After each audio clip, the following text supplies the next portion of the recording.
Don't forget to bring a towel. Okay. Thanks, Allie. You want to get high? Maybe. Hey, Karen, bring that beat back. Bring that beat back. Bring that beat back. Uh. Mouthpiece included. TATN, TATN, TATN. Better guard your grill. TATN, TATN, TATN. Mouthpiece included. TATN, TATN, TATN. Better guard your grill. TATN, TATN, TATN. Mouthpiece included. TATN.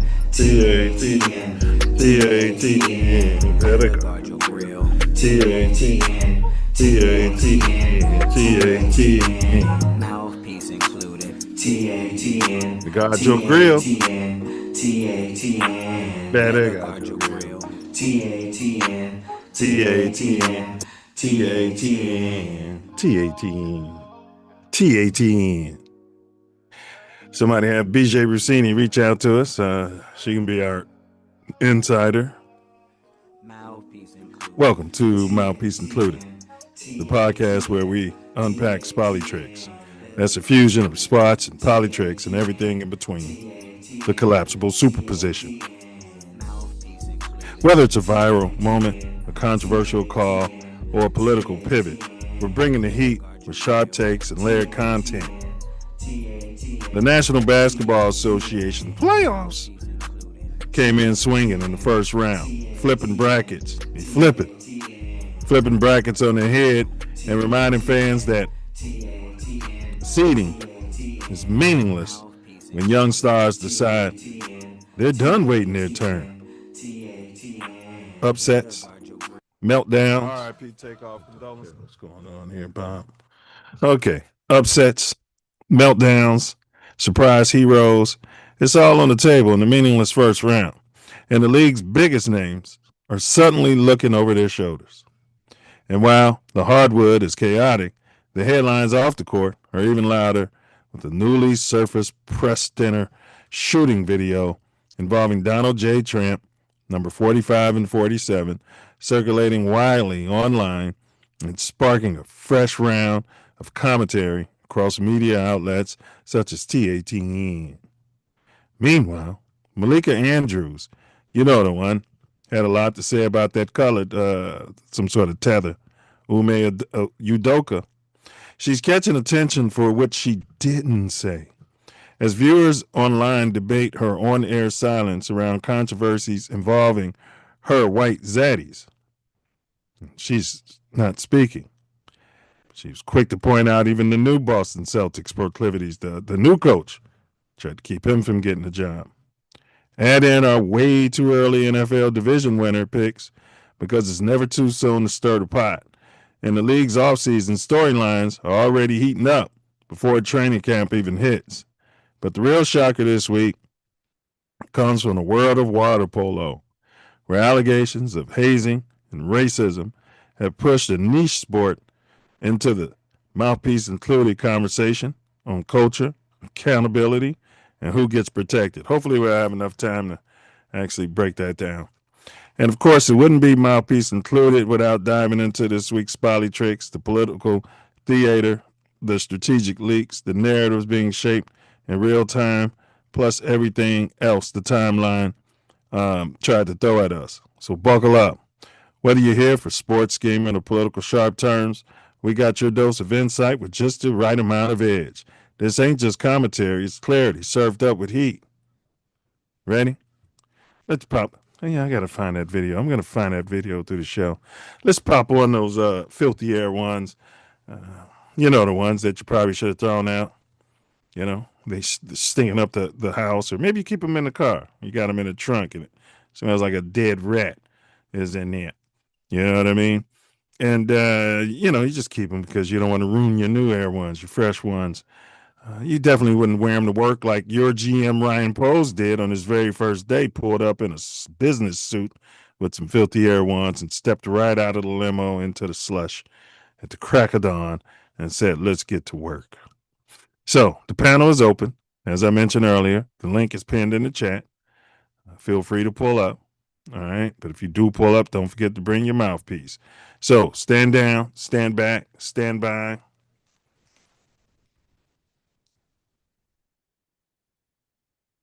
Or pull up. But if you do pull up, do not, and I repeat, do not forget to bring your mouthpiece. Do me a favor, smash that like button. Let's share this link to at least 5 like minds. Maybe they sports fans. Maybe they love JF1. Maybe they're like Diesel and they hate JF1. Let's send it to them. The views expressed in today's pod are those of the host and the guests and are not necessarily reflective of any affiliates or TATN. So grab your mouthpiece. We're going to get started. But first, Big Ups Midwest Festival presents Ancestral Echoes. That's your annual, 4th annual glamping music fest on the outskirts of the Chi. All right. It's an overnight glamping house music fest. Some of your best DJs are going to be spinning from across the Midwest area until the crack of dawn. You get out there with limited sunlight, limited light pollution. You'll be able to be under the stars. Maybe you'll hug a tree. Plenty of porta potties, plenty of fresh water. You can get your camper, your mobile camper. You can have it drop shipped if you're a glamper, or they have tents available. You know, just reach out to them because spots are going fast. Reach out to them and they can have your tent there and we'll see if they can't set it up for you. I'm not sure if they set it up for you. I'm not sure. I'm pretty sure they do, but I don't know. Big ups to Milz Aesthetics, licensed, bonded, fully insured, multi-cultured skin, body, and weight loss pro.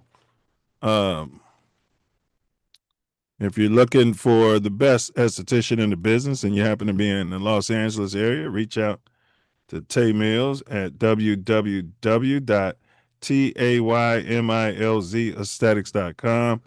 That link has been dropped in the chat as well. Big ups to Karen. And tell her Mouthpiece Included sent you. Big ups Bella B. Bella B Designs. You might need some swag put up on a shirt. Maybe you're running a sham. You're standing out there on 79th and Stony. You know, you got the YNs. They're standing out there and they got shirts on and they're doing a fictitious funeral. You know, there's no life insurance. There's no money set aside for it. And so they're out there shaking the can. You know, they're getting you to tap your credit card on a tapping situation, and then they're going to assault your account, for lack of a better term.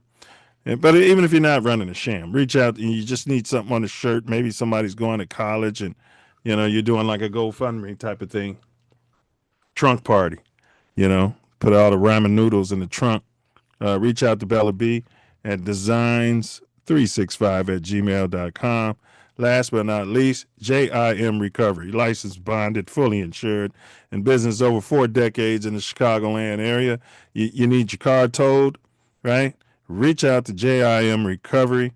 He'll pull up in a brand new flatbed. The J, the I, the M, the J, the I, the M, the J, the I, Recovery. Jim Recovery. Top of the line. He might have Fox playing in the box, but he would definitely get you and your whip to safety, most Ricky Tick. So big ups to all the sponsors. And without further ado, let's go ahead and get the birthday boy, perennial Father of the Year nominee candidate in the building. Ooh-wee. Big Ace, perennial Father of the Year nominee. What's going on there, good brother? Oh man, enjoying my turn around the sun today on this Sunday, and loving life and enjoying some weather we got for a day or two. It's going to drop back down on Tuesday, but then it's 65 today. Yeah, bro. Happy. I mean, I know it was the other day, but happy birthday, good brother. May you have many, many more, and take some time for reflection, as we say. You know what I mean? Yeah, we must. Yes, you must. And, I really want to give a shout out to all the people that reached out and said, "Happy born day, happy birthday. Thanks for seeing you another year. Better to see you than view you." All those kind words of encouragement for another trip around the sun. Yeah, everything's been cool. It's tourist season, so we celebrating all month. So all you tourists, come on out. We celebrating all month. Fair. We need to find a total of 5 individuals. Mm-hmm. Would it be 6? 5? It would be 6 because she'd have to put in. We'll make it simple. 5 individuals put in $40. Every time it's somebody's birthday, they all give them $40. That way, you can get $200 for pass and go. Yeah, it'd be like Monopoly money. Makes sense to me. You know what I mean? You have an extra $200. To go out there and maybe sit at the bar and buy yourself some drinks or whatever the case might be. Whoever's next to you, whatever's going on, that's your happy born day. Fart around $200 for pass and go. Yeah, I got you. Yeah, makes sense to me. Yeah, makes sense. I still say, man, if I was president, I'd do an executive order. Every natural born U.S. citizen, and we're not talking about your anchor babies out here. Yeah. When you pass go, 2 stacks, 2,500. Fuck it, 2,500 every birthday. You know what I mean? And they just wire 2,500 into your IRS account. Yeah, I mean, your current president said that's what he was going to do. 45 or 47? 47 said he had all kind of checks lined up, Doge and tariff. Well, you got to finance a war on behalf of Israel. Dante Purify said, "Bear down." Can we get an FGB and a bear down out of you, Ace? The first was the day, and this is the third. Bear down, FGB to the highest level of FF. All right, air quotes said "bear down," and he said FGB, and I want to echo those sentiments. Bear down and FGB to the highest level of Fimity. Motri said, "Whip them tricks." Did he get a curl again? Did he process his hair? I think he got a what do they call it? Finger wave. Finger wave. Yeah, they sit up in the beauty shop looking just like a female cat. They come out, "What up, baby?" You must be a GD. Are you a GD? Big up Solid Against Disciples and the BDs. We don't want no problems, but the finger waves was a bit much, and those damn those steppers, those folk shoes, the Bucks. You clean, ain't you? And, it's comfortable. Yeah. Yeah. Sometimes we was clowning you. Sometimes you was clean. Some of them poured it off. Most of them did. They have a fit. And they bust out with the clean bucks. Correct. Some of them just washed and then just bust out with the clean bucks or whatever they just washed. So it's not correct. Yeah. I remember my wife, when we got married, she brought me a pair of Bucks home. I'm like, yeah, you got to take those back to the store.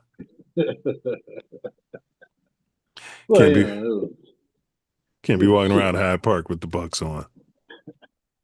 Yeah, people like from the William H. Ray. I saw Milz. That motherfuckers, he had some Bucks on. Yeah, no, they didn't wear Bucks at the William H. Ray. All right, big ups to H. Moultrie. Yeah, he said Diesel ain't woke. H. Moultrie said Diesel ain't woke. What's that mean? I don't know. Maybe he's got some proclivities for it. It sounds like he's got some Diesel proclivities. The link's pinned in the chat. If you got something in your crawl, you know what I mean? Have at it. Link's pinned in the chat. What did you just say proclivities for? The guy from Indianapolis. Oh, yeah. He was watching him in college. Marvin Harris. Uh-huh. Yeah. Didn't want the Bears to get his son, but he's still talking about Marvin Harrison. He's not going to let that down. He might have, been having a little Tiger watch that day and forget when he came. He just admitted it. It was like, what's that show they do? The show where they drinking and smoking all the time. I don't know. What else? Oh, All the Smoke podcast. No. The other one was my man. I know the one you took. Drink Oh Champs. yeah, Drink Champs. Yeah. It was like that. It was like that day we kept talking to him, and all of a sudden he came out like, "Yeah, it's not really about Peyton Manning." It's not even really about Marvin Harrison. It's just the way he wore those pants. Yeah, that would have happened. All right. Let's take a look at it. We're not gonna spend any time. I'm not gonna gloat. My Cubs are in first place in their division right here. Okay. You gotta take a look at the White Sox while you We're gonna get there. All right, we're gonna All right. get there.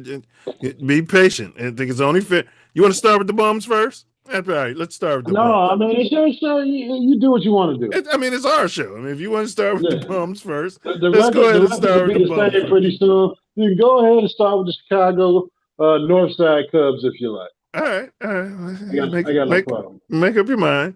All right, so we got the Cubs at 22-12. All right. Decent record. I mean, decent record. Flirting with the best record in the National League.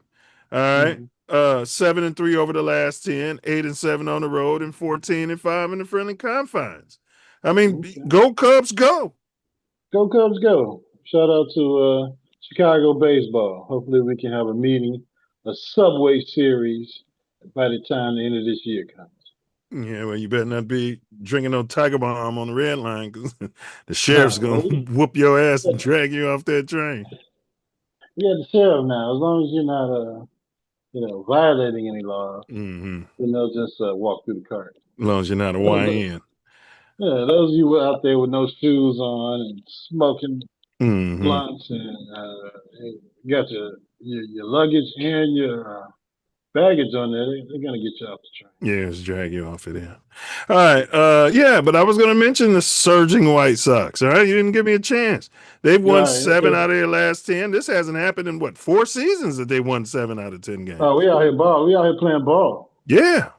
9-9 on the road, 7-8 in the shithole cell. You're only a game and a half out of first place in this shithole division. Still under 500, but you're flirting with it. I remember the Cubs were flirting with it. We're flirting. I mean, we're in San Diego now. I think we're trying to button this series up for a sweep. Yeah. We'll see what happens, but yeah, they're playing ball right now. Yeah, y'all getting some clutch hitting and some nice pitching, bro. Yeah, definitely nice pitching, and they're knocking the cover off the ball when they have an opportunity to. Yeah. And you got that big Japanese driving his cataracts. No, he drives a Rinkin Continental. Murakami, yeah. He beating the brakes out there. He's leading the league in home runs. Well, we predicted that on this show. We were all happy when he came there. We all said maybe he can be our big Japanese player. Didn't we say that? And he's doing that for the White Sox, and hopefully we can keep it going, and there's no lockout next year, and blah blah blah. Skip. I'll put a baseball in his hand and see how he looks on the mound. I'll tell him, you go out there and you be Shohei Ohtani. It's in your genes. Yeah, triple your money. You want to triple your money? Get you an interpreter. Get you some money on the side. Come here. No, I didn't say nothing about no Cadillac. We're trying to triple his money 3 times. All right, let's take a look at the NBA playoffs. Right now, you got the Magic in Game 7 losing by 19 to those Detroit Pistons in the third quarter. Third quarter just ended. Karen, put that on the screen. Oh, man, I started watching that earlier this week. The Detroit Pistons came back, forced Game 7. Yeah. Bro, they was losing all their home playoff games over the last few years. They was down 3-1 in this series. All right.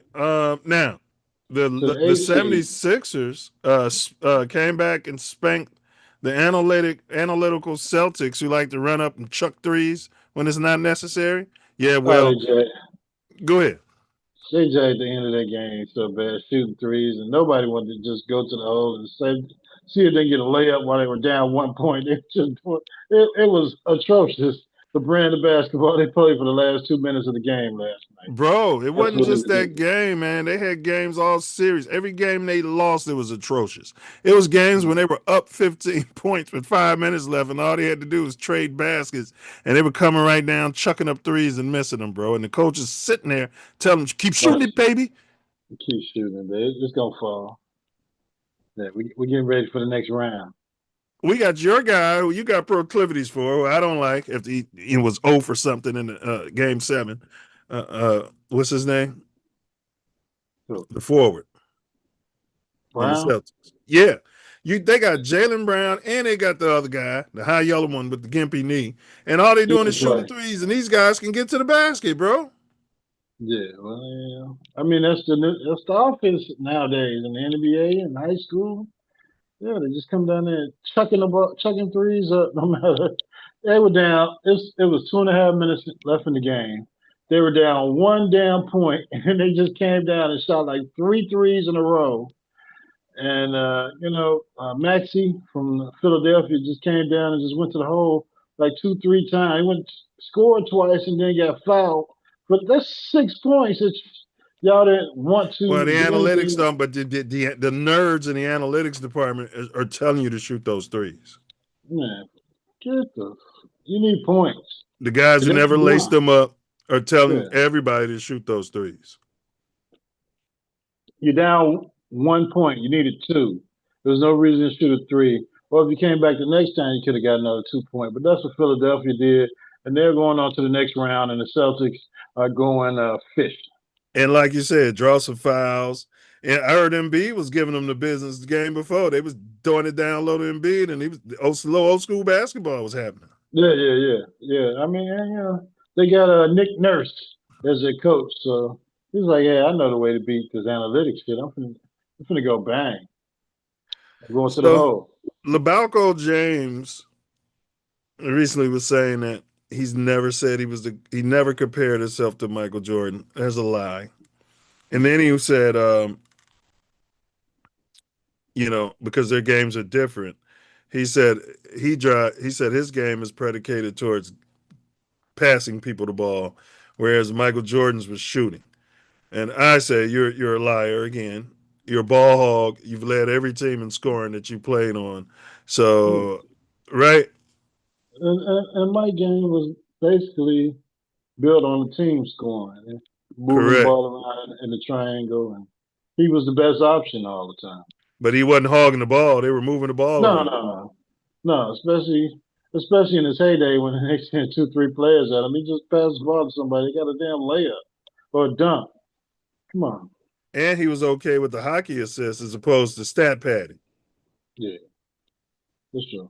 But that But being said, LeBalco pulled it out against the Rockets. He was they won 98-78. They got AR back, Austin mm-hmm. Reeves, the last couple games. So they're Nice. moving on. What do you got? But the Rockets didn't have Durant. No, Durant didn't want to play. He'll play. I don't know if you got another contract with them. He'll play couple months next season, and then maybe he'll wrap it up. Yeah, and the next team will give him a super max deal too. They love throwing around paying these old has-beens. He's an NBA legend. Yeah, you're a legend. You, He's you one of the you Hall of tore your Fame. Achilles and been hurting the playoffs the last few seasons. You want He's all one the of the Hall max of money. Fame. Uh-huh. Yeah, we're gonna give it to you. Just, yeah, we're gonna have a news conference introducing you as Kevin Durant coming to our team. Uh-huh. Yeah. And you're gonna be smug during the interview. You're not gonna comb your hair or brush it or even put finger waves in it. I don't think he can get fingers. All right, so you got the 76ers Knicks. That's gonna be a good series, bro. That's gonna be good basketball. Yeah. Yeah. That's gonna be good Knicks with basketball. home court. You got Spurs, Timberwolves, and they said Ant-Man should be back around game 3. He's back. Lakers Thunders. How many games do you think that's gonna go? 4. Sweet. Yeah. Wow. I mean, come on. They've got the so-called second best player in the history of the basketball on the team. Okay. Okay, 4-1. Speaking of Get the pace off Labalco, the Lakers. Mace, the first mumble rapper. You remember the one? I'm not gonna Yes. say he was P Diddy's boy toy back in the day. He said allegedly he wasn't. He had nothing to do with that. Well, he did become a priest. He left for rap and became a priest. Yeah. You know, maybe he felt some sort of guilt about the bomb assault. A reverend. Yeah, he became a reverend, and then he was a reverend for a while. Mace, yeah. Yeah. But anyway, Mace was on their podcast, and Wow. he said something that the first place I've heard it suggested was right here on Mouthpiece Included. Mm-hmm. Mace said that Labalco is juicing up. Ooh. Oh, Cam had his panties in a bunch. Oh, it's like you saying something about Nils and how Diesel gets his panties all in a bunch. Oh man, his panties was in a bunch, bro. Cam went crazy. Yeah, defending Labalco. What's your take on that? I mean, I think it's a loosely kept secret around the NBA, the world, and the sport of basketball and athletics. This dude, this dude is 47 years old, and he's out here running around doing backwards dunks during the playoffs, and yeah, it's got to be the deer antler spray. It is starting to look a lot like Lance Armstrong, because he used to talk against steroids and break all these records. You know what I mean? It's starting to look a lot like Sammy Sosa. You know what I mean? The juice ball era, this, that, and the third. Now we're gonna run through. Well, first let's welcome Diesel. I want to go through the common side effects of steroid usage, and then we'll go from there. What down? Big ups, Diesel. Can we get a FGB for starters? Let's go. FJF1 all day, baby. Yes. Just a hater. That just makes no sense. So we're talking about when Mace was saying that Labalco, baby. We're talking about when Mace was saying on their podcast with millions of subscribers, he suggested that Labalco is on LeBron is on juice. You got a problem with that, Diesel? He ain't the only one. Yeah, I mean, and he just want to make sure when he really speaking the detail that his sources where he's getting his info, that he's saying exactly what they told him. So, but it's been said before. So, well, common side effects: increased appetite and weight gain, fluid retention, swelling in legs or face. I don't know. Have you guys seen any facial swelling in Labalco? No. Well, his head is bigger than it was. Go look at the I picture agree. out of high school. He's got the Barry Bonds came head. into the league. Yeah. And his head is like 3 times bigger than that. If he wore an NFL helmet, they would have had to upgrade the size. To the kazoo. Since he came in the league. Yes. I agree with that. Mood changes, anxiety, irritability, or euphoria. I don't know. All the time. No. Oh, he is flopping around and getting mad when he's not getting the flop call. Did you see? Now you see how years past he's been like angry, upset, talking about comparisons of being the GOAT, right? Yeah. And then all of a sudden he does a recent interview where he's calm and cool and he's not really my position. We're different positions. So, that's a mood swing up and down. Up and down.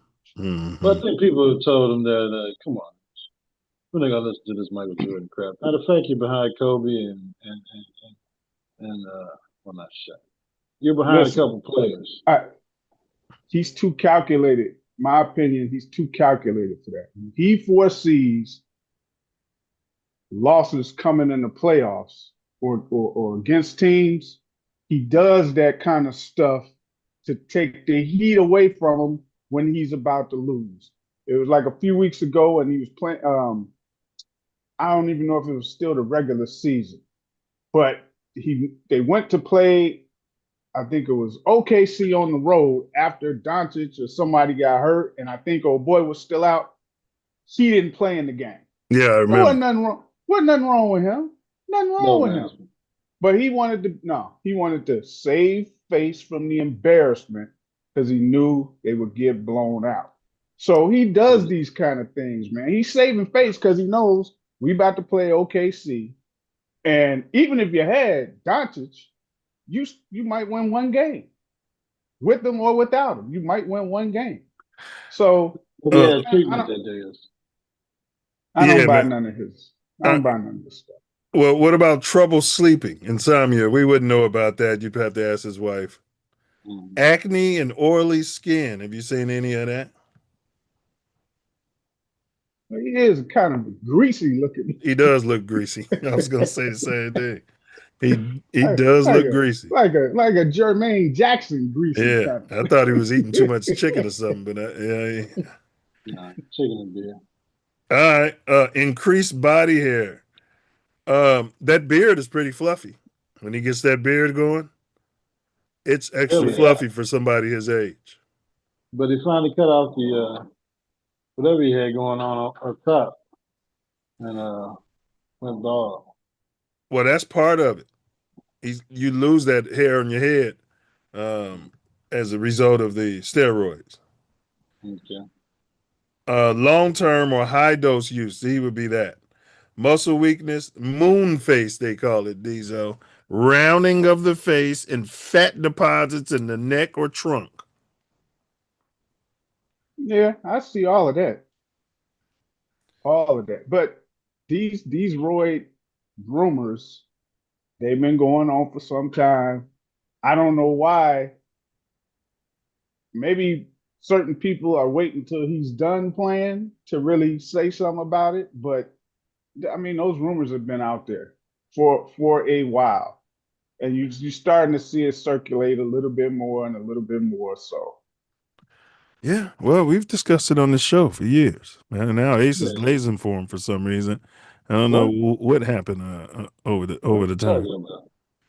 Yeah, I mean, everything Diesel says about it, you've been saying, oh well, maybe he's hurt. Oh well, maybe he's, you know what I mean? Maybe he was. Oh, he does that every time I'm talking on the subject. No, it doesn't matter. No. Yeah, don't matter the subject. He says that. You could be like, Jesus walked on water. Well, maybe he was the devil, huh?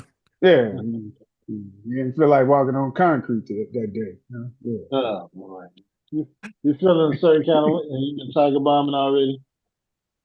Hey, he said you doing that every time I make a point. Well, Hugo said you're not woke. Is that true, Diesel? We got Hugo in the chat, and he said Diesel ain't woke. I mean, what does he mean by that? Getting up from bed or something? Or? No, I don't. I think he was talking about the political woke. He doesn't like that term. Woke. I wouldn't consider myself from them political terms woke. Yeah, you guys are in agreement. I mean, if it's from political standpoints, yeah. I mean, you consider yourself woke? I consider myself woke. See, these devils have taken the word and made you guys hate it. I consider myself woke 100% as opposed to being asleep. I'm woke I'm not blind to the facts of what's been going on to the African Americans in this country since word go. I'm definitely woke to that fact. Well, that's different. See, right. It's the far right politicized it and took the power of that word away from you. And you're gonna sit there and bend over and grease up your bum and take it. Yeah, you're gonna sit there. It's just like Diesel. I mean, Hugo. So maybe you guys are in the proclivities. All right. Yeah, see, well, no, you can't just make that kind of statement and move on. Spike told y'all to wake up 30-some years ago. We had to get in your ass when you start making comments like that. He wants to just move on. Yeah, put us in there. No.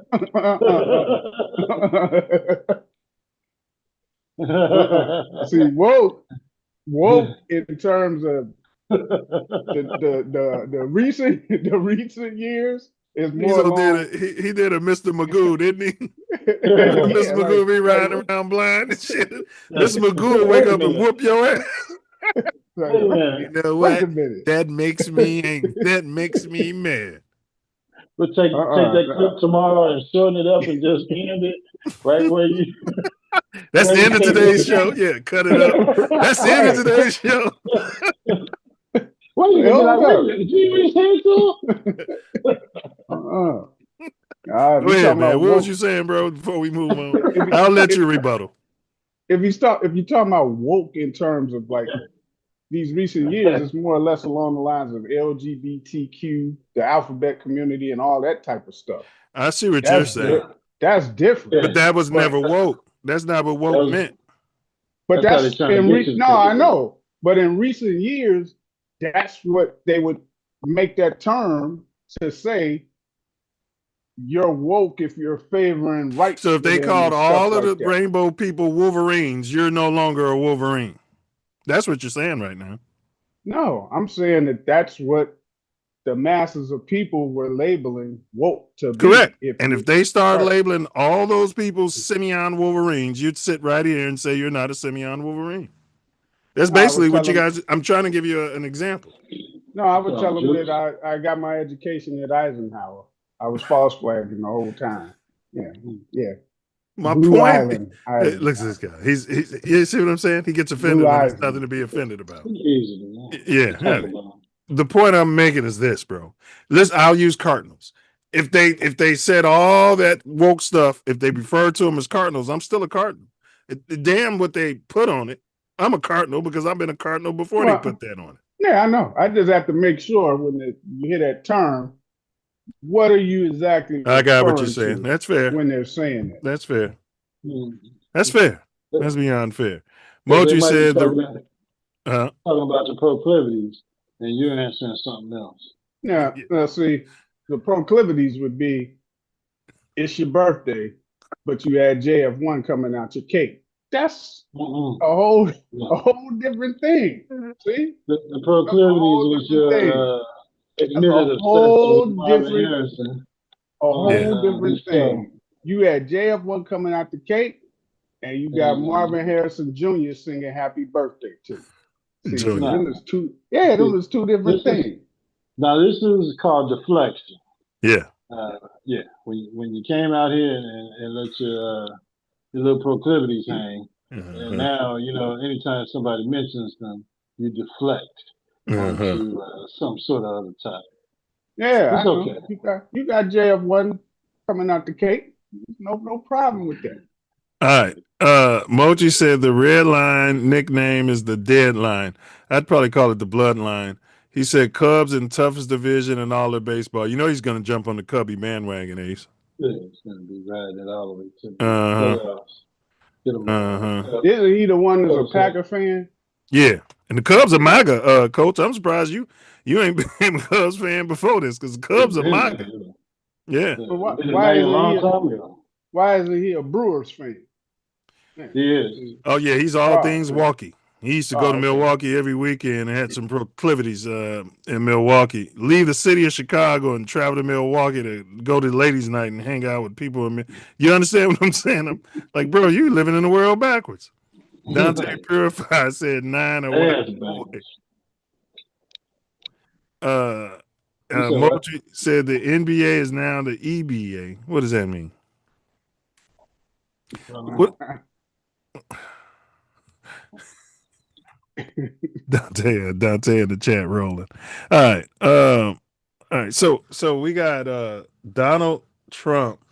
Now I know you guys know, unless you've been living under a rock or smoking a rock, that there is an attempt, allegedly, and we discussed it on the president's life. So a video, Diesel was saying, he's got to see the video.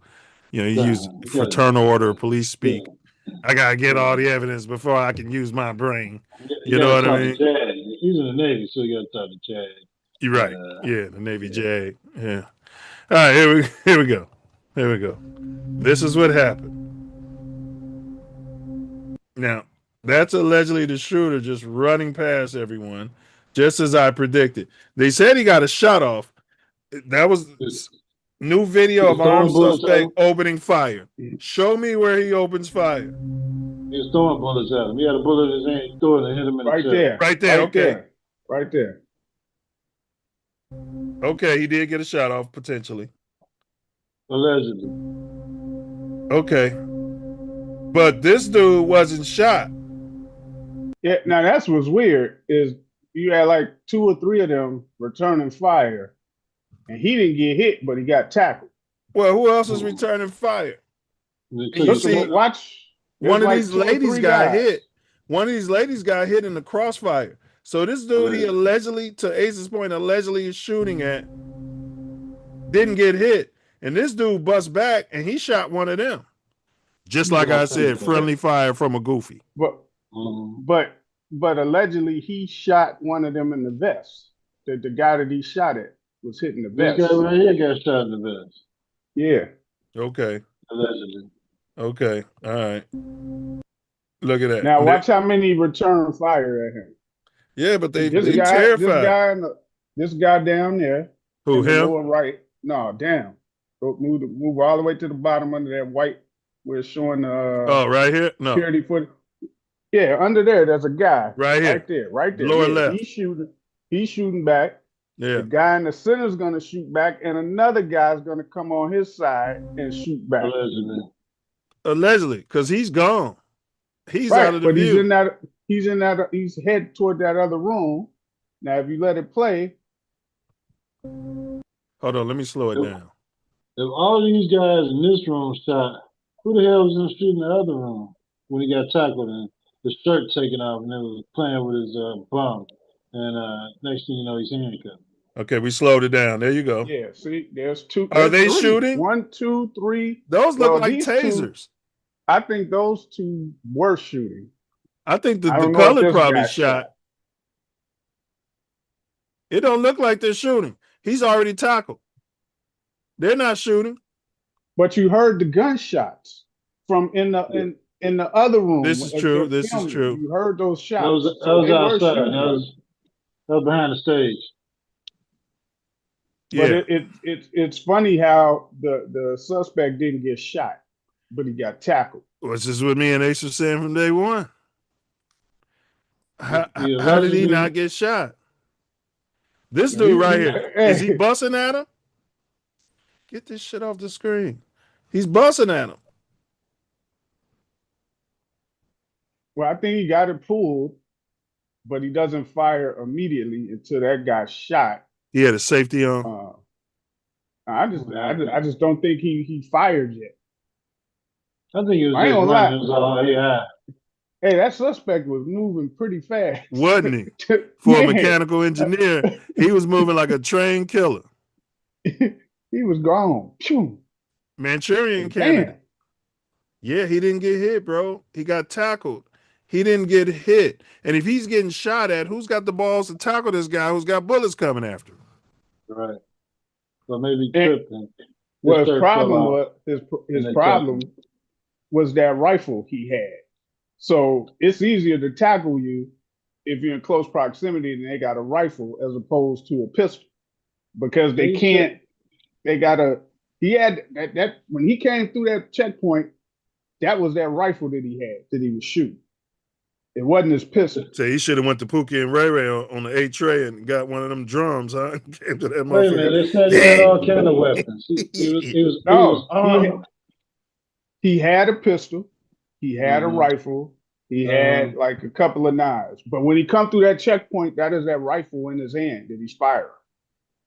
There's no way he should be able to get to that checkpoint with anything. Well, he was casing the joint the day before. They got videos showing him walking around the day before, looking over all of that stuff. Mochi, hey Ace, I wanted you to hand me my new Bears plates, 9411BD. This guy done got Black Disciple put on his plates, and he's gonna tell all the brothers that it means bear down. Yeah, yeah. I don't work on that. Right. He's riding around with BD on his plates, and he's calling them bear plates. He's got bear plates though. You know, he's got the bear insignia on it. This is the Packer fan. This is. I don't want to call this gay, but how would you guys describe what he's doing? Booty donor or something. It's an injustice. It for him is to be a Packer fan and try to have a plate paying homage to the Bears when we win it. He It's- used to sit on my couch. The guys used to come over, and when I was in Hyde Park, we'd watch the Bears game. Man, I don't know why y'all cheer for them. And Brett Favre, I'm going with the Packers. I'm going with Aaron Rodgers. And come over there with the Aaron Rodgers jersey. Seriously, bro. Trolled the whole time when we had Lovey, and I don't know why y'all cheering for the Bears. Y'all do this to yourself. I don't know why y'all do this to yourself. You're gonna be waiting 100 years for the Bears win. And as soon as they win 11 games, he's running around with Bears. No. Pace would have smacked you with those. Go ahead. He was in bed rest from them 2 games that we took from the Packers late last season into the playoffs. That had to put him in. It gave him a lot of concussion symptoms, everything. He predicted that we were going to win 4 games last season, Diesel. Yes. And he's the guy, whenever the Bears are losing, he's all over the group thread, texting and trolling. And whenever we're winning, he says nothing. He's one of them. I wish I was making this up.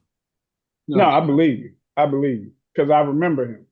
He always come on yes, Packer shit. On the wall behind him. Yeah. Yes. He's got his educated, seems like his educated synopsis of the weekend games and stuff, but really it's undercover Packer loving, Bear hating. Yeah. Fox Even if it News, was undercover, I could go ahead. My bad, Ace. What'd you say? Fox News, ESPN, whatever the hell he's listening to, tries out and spew their comments, and it's all a crock of crap. Yeah, I told him back then, you're not welcome back to the Bears, man. He's lining himself with you, Diesel. When we're getting out of the chat. Yeah, he thinks you got Packer proclivities. Well, he's thinking wrong. All right, YN Sanders. For y'all who don't know who YN Sanders, that's Deion Sanders' boy. And these are, I know you don't necessarily care when brothers graduate college, but YN Sanders got his paper from Colorado. What say ye, Ace? Congratulations. I sent Sadua congratulations. Oh, we got some proclivities. You got some proclivities popping out. I sent Sadua congratulations, allegedly. Allegedly, you don't think he earned a degree? You think they? I mean, as far as you never know who you're on different social media whether they're getting the message or not. That's what I meant. But shout out to him for going back to school, going to Jackson State and finishing his college career at Colorado and getting his degree. If that's what he was aspiring to do, congratulations to him and all the others that he graduated. Diesel, what do you have to say about the colored getting a degree? Because we know you ain't woke. First off, I ain't woke, Coach. I ain't like that slick ass remark you made before you asked Ace for his opinion. I am like people graduating from college, but you always taking them little subtle shots. Well, we covered another brother graduating 2 weeks ago, and you could care less. Who was it? I forgot who it was. Some color. See, there you have it. Yeah. You're gonna quit taking them shots because then I'm gonna get in your ass. It's just gonna happen. You're gonna be like, oh, he's turning into Wordsworth again. There he goes turning into Wordsworth. Oh yeah, we're gonna set that up. Wordsworth is busy now planning a big music fest, but when he's done with that, we're gonna set up the debate with Diesel and Wordsworth. We might let Moultrie. Moultrie might be the moderator. No, we can have me and Wordsworth. Moultrie, Wordsworth know everything. He ain't wrong about nothing. Hey, me and Wordsworth against Jeremiah Mercer, and Ace in the hole. That's how we could do it. It's a debate for you. No, Yeah. you ain't. They know. Hey, we're Ain't gonna no. buy Ain't you the no. Tiger Bomb, and we buying Wordsworth the what's that beer he drink these of the you know the one. It's not Heineken. I don't know what he drink. It That's his ain't Blue guy. Moon. I can't think of the name. But Stella. Stella. We're gonna get him a 12-pack of Stella. We're gonna get you a bottle of Tiger Bomb, and we're gonna let y'all have at it. We're gonna throw topics at y'all. Yeah. Yeah, and we gonna get you that some of them gummies and stuff from San Diego. How you just loped out of your mind. Dante Purified said, "Pause, these OC. You must have said something that sounded like proclivity." He did. Yeah. I don't need to hear all that Paul shit. That shit is New York stuff, man. You don't say that in Chicago. Are you gonna congratulate the YN for graduating or not? Man, I got no problem with him getting his education, man. No problem at all. You need to be helping out his other brother. Make sure he got his. Yeah. He the one keeps staying in the press. What's for the going wrong on? reasons. What's going on, Coach? You what happened, man? What Moultrie made in the you? building. Moultrie in the building. You Y'all got you me some Bears laughing. plates? I got me some Bears. I was looking for Ace. I wanted him to hand them to me. Yeah. Ace don't do that. Ace would have, hey, I'd have told Ace shit on those plates before you give them to him. I'd have shit it right on those plates and went out there and handed them right to you in an envelope. Hey, I got that new Midnight Blue Kitty, boy. So I said, you know what? The Bears plays looked better than the Cubs. I was contemplating between the Cubs and the Bears. Yeah. How long you known this guy? Now he's a Cubs fan. Yeah. Now he got cataract. You picked the Bears to win 4 games last year, and you picked them to win 4 games the year before. Yeah, I did. I got them. Damn Bears play. Yeah. That's ignorant. I got them 8-9, 9-8 this year. You know, I was wrong. You know, hey, I can admit when I'm wrong. I'm wrong. I was wrong. All right. At least he can admit when he's wrong. All right.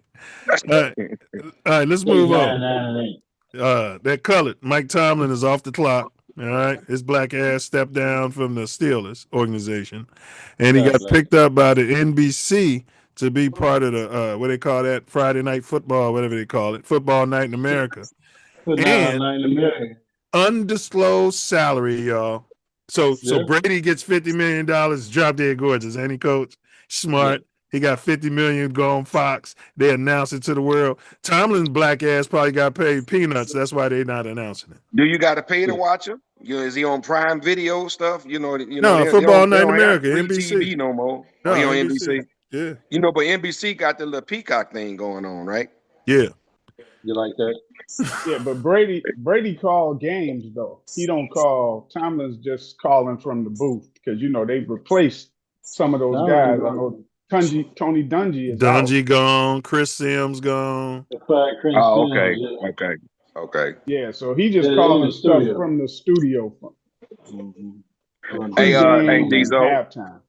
Diesel, when y'all was talking about that assassination dude for the that was at the correspondence. He from Torrance. He from Torrance, Coach, right out here. Yeah, he's from Torrance on the south side. Just like Wordsworth's name. But go ahead, bro. Yeah, on the south side, just east of you. Yeah, spell it just like Wordsworth's name, Torrance. Yeah. Smart dude. He had a shotgun. He didn't have a rifle. Well, he had a Mossberg. I mean, it was a long 12 gauge, right? Yeah, it was 12 gauge. Mossberg. But that's what he it came wasn't sawed off. Firing. Yeah, he had, whatever it was, it had 12 been. rounds in it. It had 12 rounds in it, man.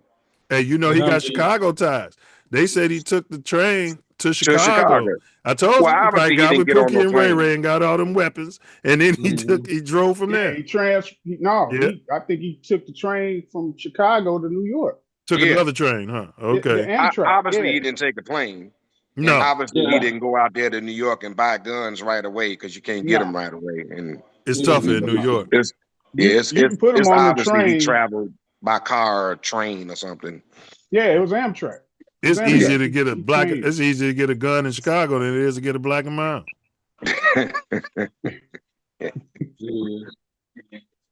But I don't remember in the first video of me even having a gun.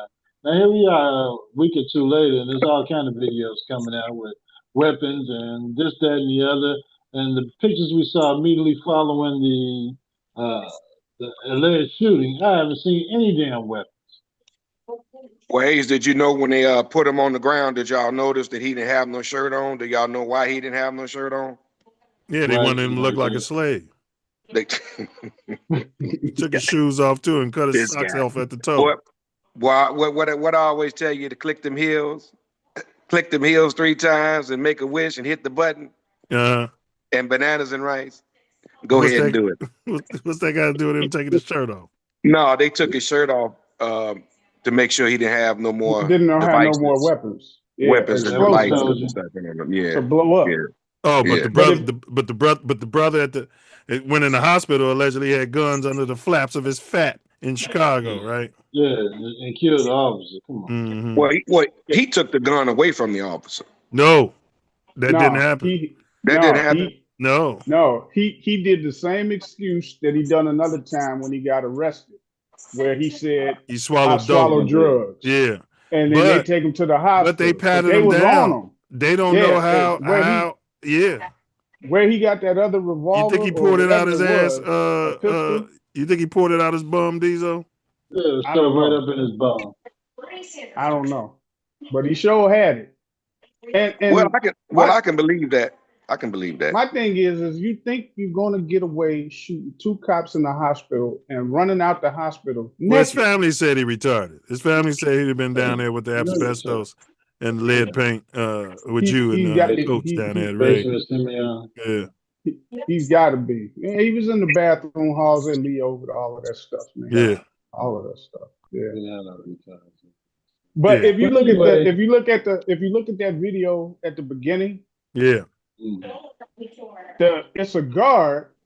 The little cut that he comes out of, it's like a guard and a dog. Yeah. And they watch him go into there. Walk in the room. And then the guard and the dog kind of like back up a little bit. And then that's when he comes out of there like Usain Bolt. Like, boom, right. I mean, I mean, look, this is supposed to be the best security in the world. Okay. Yeah. We are at war, allegedly. Here it is. I slowed all the way down. Look, here he comes.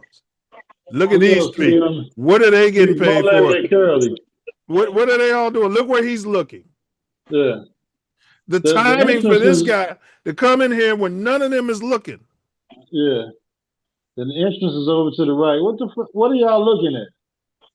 The person who's paid to distract them, they probably got a guy over there like, look at me, I'm jumping. You telling me that this guy had a shotgun with 12 rounds in it and got one off, and that was his assassination attempt against the orange guy? Hold it. And why would you run through the metal detector so everybody can beep, beep, beep, beep, beep, and you get everybody's attention? He could have ran right past them, shot all of them right in the dome, and came right around here. With one shot. He could have stopped right there to the left of them, took them all out with one damn shot, ran past. And by the time this dude got his gun out of his way, whatever the hell he was doing, he would have been down at the other end with his shirt off. Well, yeah, he was there already. They say he was scoping out the place anyway. You know, he was a guest in the hotel. Yeah. He was walking around. He was walking around. He had a room at the hotel. Yeah, he was walking around through that whole gallery right there where they standing at. No, who's not vetting the people at the damn hotel that the president's at for a damn dinner that night? Look how long it took this dude. He's the head of security to react. He didn't react until the first gunshot. I mean, nobody said, "Hey, alert, alert." None of them said nothing. Look at them; they're all like dazed. But they didn't shoot though. It was somebody else. They don't see him out the corner of their ID. No, he got off around, but none of them cats shot at him. I know, but what I'm saying, Coach, these 3 people on the wall, they don't see. They didn't say, "Hey." They didn't say nothing. Man, that dude ran in there, man. They called him though, but I mean, you know. Okay, but nobody said anything. He still ain't reacted. Because they're not expecting, you just not expecting nobody to come running through there. You're not expecting that, man. But what's your fucking training when it happens? That's what they're there for. Look at this guy at the metal detector. And the guy on the other side, they just let this son bitch just run through there. Are you kidding me? Look at this guy back here, Ace.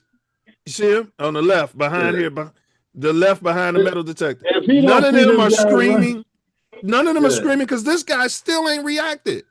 Well, he ain't looking. But the other guy back here saw him run out of the damn room. And what happened to the guy with the damn dog? You didn't just let the dog go to come chase this? What's going on, man? Look at this dude. He still ain't reacted. This dude turned around.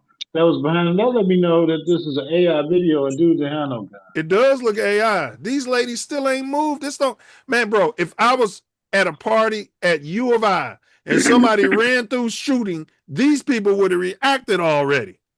Yeah, this is bull. Well, you got to think it was toward the end. You know, everybody's already inside. They actually was getting ready to shut down. The president is in the building and you're in charge of everybody security. is inside where he's running with guns. That's the point. The vice president, the heads of all the damn cabinets in the United States of America are in this damn room. And this guy can run out of there with a damn shotgun, shoot this guy, and keep running. And they get like 5 shots off in the air. Hey, come on. If he had 3 other people with him, the president would have took some shots. Yeah. All he needed was 3 other people to run in there with him, and they was gonna make it through there, and that's a shame. And what is this thing he's leaning on? Is that that's where the speaker's at? I think that's a Gatling gun or something. They hadn't set it up yet. Hey, but they gonna get the ballroom now, Coach. They gonna get the ballroom now. Yeah, get the ballroom. They gonna tax y'all to give it the ballroom for $100 million. It was probably paid for it now. All of a sudden, they gonna get the ballroom. But look how long it's taking this dude. I want his job. I want him fired. Look, he don't have no peripheral vision. No. Okay, now he's like, oh shit. But if you notice, he stepped back. It looked like he was scared the whole time. If you watch him, he don't even pursue him. He was the last scared. One. Look at him. Look, he was the last one watching. Look at his whole body is doing something. He didn't went backwards. This looks AI. Look how his body is bent. Yeah, he went backwards. 32. But the people that behind him got in front of him. What you got to remember is that is happening very quick. It's happening quick. So you got only seconds to react. It's not like you got a whole minute or 2 to look at that guy. It's seconds. He coming through there he never advanced. He never advanced. Look at it. Somebody ain't got in front of him that was behind him. Yeah. See that? That was the guy y'all was talking about. But he had to be aware of friendly fire. I'm saying this is their training, bro, to react. No, I agree. There's no way he should have been able. There's no way he should have been able to just run up through there. There's no way he should be able to do that. But you got to take into account that he's coming through there. They're reacting. Now, should they have something to prevent just people from running through that thing? Yeah. Yeah, they should have had, If he wanted to, he could have started a firefight with all of them. All of them, yeah. Right there. But he would have probably got killed. Yeah. So he trying to just run through, avoid that. And get a shot off at the president. Wants to get and do whatever. Are these 3 ladies security? The 3 stooges here? I think y'all talking about him. Look what they did. Those are more like, they look like TSA type of people. But so they getting paid to run away? Yeah, they didn't have no weapons. But this dude, I think he threw something at that dude. He didn't have no damn weapon. That was AI. Because if he shot him, he didn't react like, even if he was shot in the vest, he didn't react like. Especially if it was a 12 gauge. Here's what they telling me that was a 12 gauge shot to his vest. Here's what we don't know yet. The person who got shot in the vest, we still don't know if it was from him or friendly fire. That ain't been said yet. Yeah. Well, we talking about the reaction to the guy after he ran through the damn gate and he jumped back like he caught a cramp. They not woke. They not woke, Ace. You wasting your energy. They not woke. You might as well be talking to a sleeping 5-year-old. All right, let's move on. Let's move on. We got Tomlin's black ass. We're only gonna play the beginning of this. I gotta speed this up back to normal speed. This blew my mind. Now, y'all know what's going on. Is she going to be the next BJ Rossini? And there's some rumor about him and BJ Rossini. Now, watch this, Diesel. Some proclivities going on.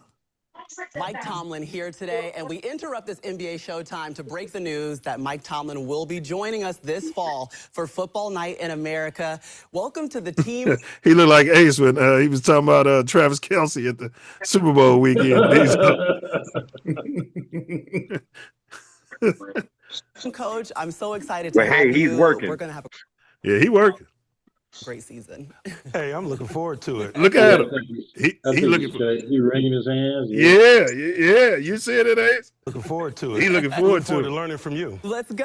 He looking forward to learning from us. We're going to see you in like the sideline gear. To it. I'm looking forward to learning from you. Let's go. And you clean up nice. It's weird to not see you Clean in up like nice. the sideline gear. I know usually I'm in equipment room issue, but I can clean up from time to time. I got a small wardrobe. I'm working on it, though. I love it. I'm curious, though. When did you have the blink moment? You always say don't blink, but you had to have.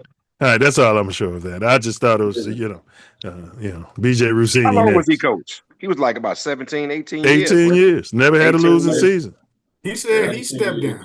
If you heard, he did an interview and he said that that was his choice because he felt like they needed a new voice. A new voice because they had been getting early exits in the playoffs. Even though they kept making it, they just kept getting bounced in the first game. And he was like, I just felt like they needed a new voice, so I stepped down. Yeah, so, see, they were these two. They like it. They the same reason they ran Lovey out of town, and then ended up with guys like Eberflus, and then they complained about every coach afterwards. Now you see Mochi is mumbo jumbo like that. They got MFs like this dude thinking he the last dragon that gives commentary a bad fucking name. Okay? Hey, I was with it towards the end. I'm like, man, I'm tired of hearing Lovey talk. I'll admit when I'm wrong, like Hugo did, but y'all can't admit it. Y'all was running Lovey out of town, guys. And I remember Ant was like, but who we gonna get? I'm like, anybody. And it was a long ass time before we finally got Ben Johnson. My problem with Lovey is he was too soft on his fucking defense. He was black. That was your problem with him. No. You ain't like you didn't even have his channel back fucking in. You ain't like his. How the fuck would you know? You ain't have his channel. Lovey couldn't get offensive coordinator because none of the. It wasn't even his offensive. It was the defensive coordinator when he fired Ron Rivera because he was too aggressive. They ain't do shit after his salary. Lovey's salary was undisclosed. He was the lowest paid coach in the history of the NFL at that. I mean, in the history of the modern NFL at that point. He was hard headed. That's why they paid him that low. He was hard headed. I'm surprised y'all don't like him. He had a white wife. Who? Lovey? Oh yeah. I seen him and his wife at the Taste of Chicago one time. Oh yeah. Yeah. I said, oh man, Lovey Smith. Hey, Lovey. How you doing? Guy got his head up high or whatever. Yeah, right. And he was there with his wife. I think he was there with his You ain't tell him you wanted to run his black ass out of town, did you? I didn't want to run him out of town. I wanted him to keep Ron Rivera. I'd have been just fine. But the thing was, they would have had to pay Ron Rivera more money than Lovey, and he said over my head. Sometimes you got to sacrifice that. Well, the Bears always did that anyway. You're gonna be paid less than a Mexican assistant. You didn't have to pay him more than Lovey. What are you talking about? They were making more money than Lovey. Yeah. During that first contract. Let's look up what Ron Rivera was getting paid when he was the coordinator of the Bears. Start listening to y'all. Lovey's first contract, and you can. Yeah, because to keep Ron Rivera, they had to pay him what the other teams was offering him. Which you say, the Bears underpaid a lot of people over the years, man. That ain't their first time. There's no shocker. You ain't saying because it wasn't because he was colored. No, the Bears always done that. It was the. Yeah, they always done it. Bears ain't never paid. Chicago. They paid Ben Johnson. Just gave him $12 million. $13 million. $13 million. He earned approximately $500,000 as the defensive coordinator of the Bears. So what the fuck is y'all talking about? Have you heard anything we said They were offering him. They had to offer him more money because other teams were offering him $2-3 million, which would have been to coordinate, which would have been more money than Lovey was getting paid as a head coach. That came out in the meeting. Lovey fired him. He didn't want him around. He wasn't listening. If you go listen to the Bears players who played with him, let's get a voice of reason in here, man. I mean, a fucking voice of reason. Are you going to go back and look at how much money Lovey was making? I'll look it up right now. Let's get a voice of reason in here. Ron Rivera's getting $500,000. First of all, before you do that, and I want to hear this, Diesel. But Motri, can we get a bear down and an FGB out of you? I say bear down. I say I'm this guy just went and got Chicago Bears license plates. Baby. You say bear down. Can I get an FGB out of you? 9411 BD, baby. All right, Hank, can I get a bear down and an FGB out of you, brother? All day, every day for Green Bay. And bear down.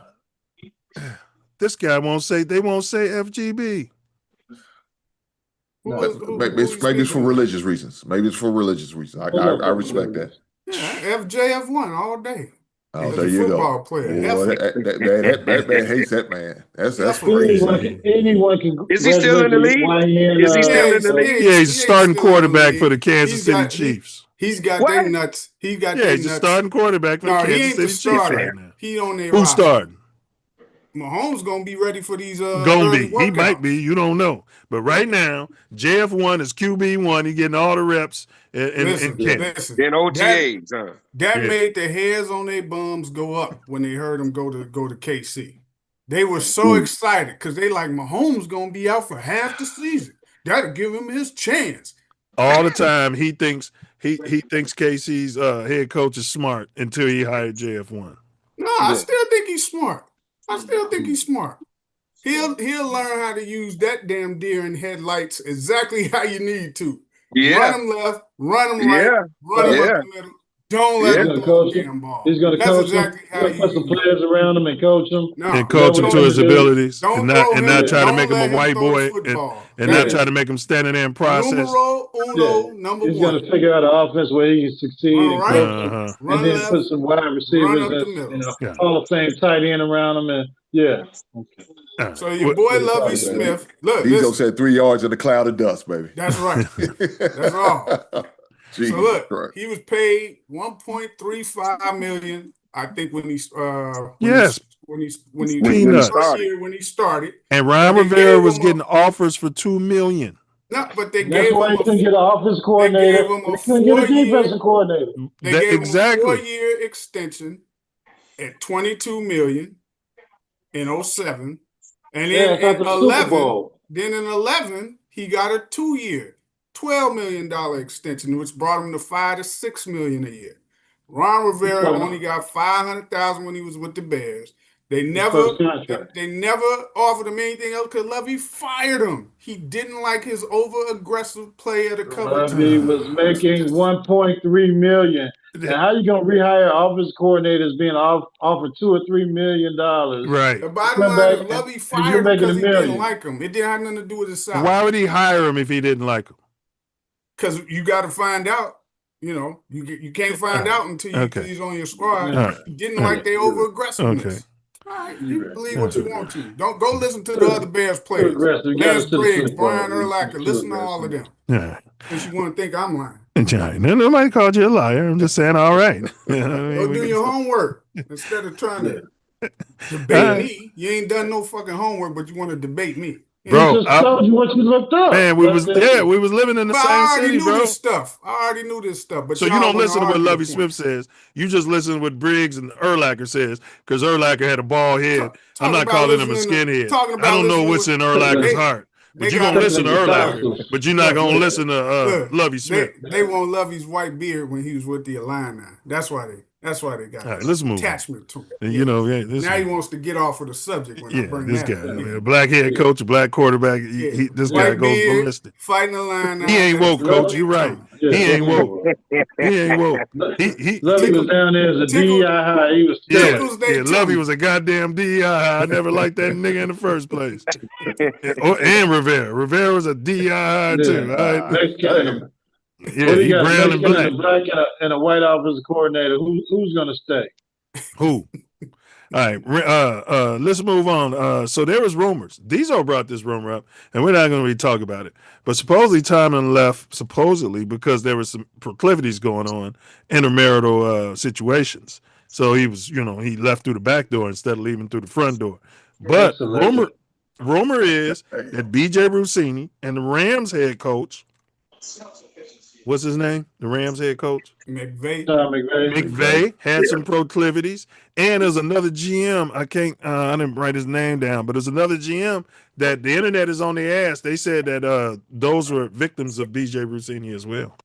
This woman was married. How many kinds of a trap y'all trying to make her into? I mean, he's just trying to get the story. Man, God damn. Whatever it takes, I guess. He's drop dead gorgeous. So this came out because when I asked on this show, how much did ESPN know? Why did they fire? So this is a tweet. When is this tweet from? From a few years from 2020. Good job at Sam_Ponder. This is ESPN at ESPN, pointing out how near impossible it is in 2020 to get a pregame interview with an NFL head coach. And at Diana B.J. Rossini got Tomlin and Vrabel to do a pregame, before game interview. So they were suggesting way back then that she was going the extra mile to get these stories. But you know what's going to happen now? You got a bunch of these sideline reporters and insiders getting scoops. If they're female, you're going to have a problem trying to get these stories when the NFL is full of males. Because now they're going to be hesitant to like, man, do I want to go, talk? I don't want to talk to her. But if it's a guy, they're going to probably have no problem giving them the interview because there's no, But yeah, it's not a good look. No, you just don't have to go to the Sybaris to do the interview and sit in the hot tub with them. Right. So these are you saying Pam Oliver's old ass is gonna be out there ready to top some guys off to get that interview? Is that what you're telling me? That might be an exception. There's always an exception. Pam Oliver's an exception. Pam Oliver was in the Buick. Pam Oliver, she about to retire. Something, ain't she? Been in there about 25 years, ain't she? If there's some older veteran people out there that's got respect of the league or whatever, they might not have a problem. But any of these younger that people gonna consider, the general public might consider them attractive, and if they're trying to do those interviews, these dudes are gonna be hesitant. They will be hesitant. This just started happening. You're right. It never happened before in the history of the NFL. But it always probably used to happen. It's just it's exposed public like it is now. Man, they pulled out a video of her because the algorithm been going crazy. She was getting interviewed by a woman, and the woman was like, "How is it that you getting these stories?" And she said, without men getting the wrong idea and thinking, you want, that you're trying to do something else. And BJ was like, "Well, there was an NFL owner." And I walked up to him and I said, can we exchange phone numbers, because I want, to be able to talk to you directly about some things. That's how she put it in the interview. And then she said the billionaire's person in charge of press contacted her later and said he was really confused about why you wanted his phone number. Oh, wow. So she was probably wink, you know what I mean? Yeah, give me your number because I want to talk to you. You know what I'm saying? Yeah.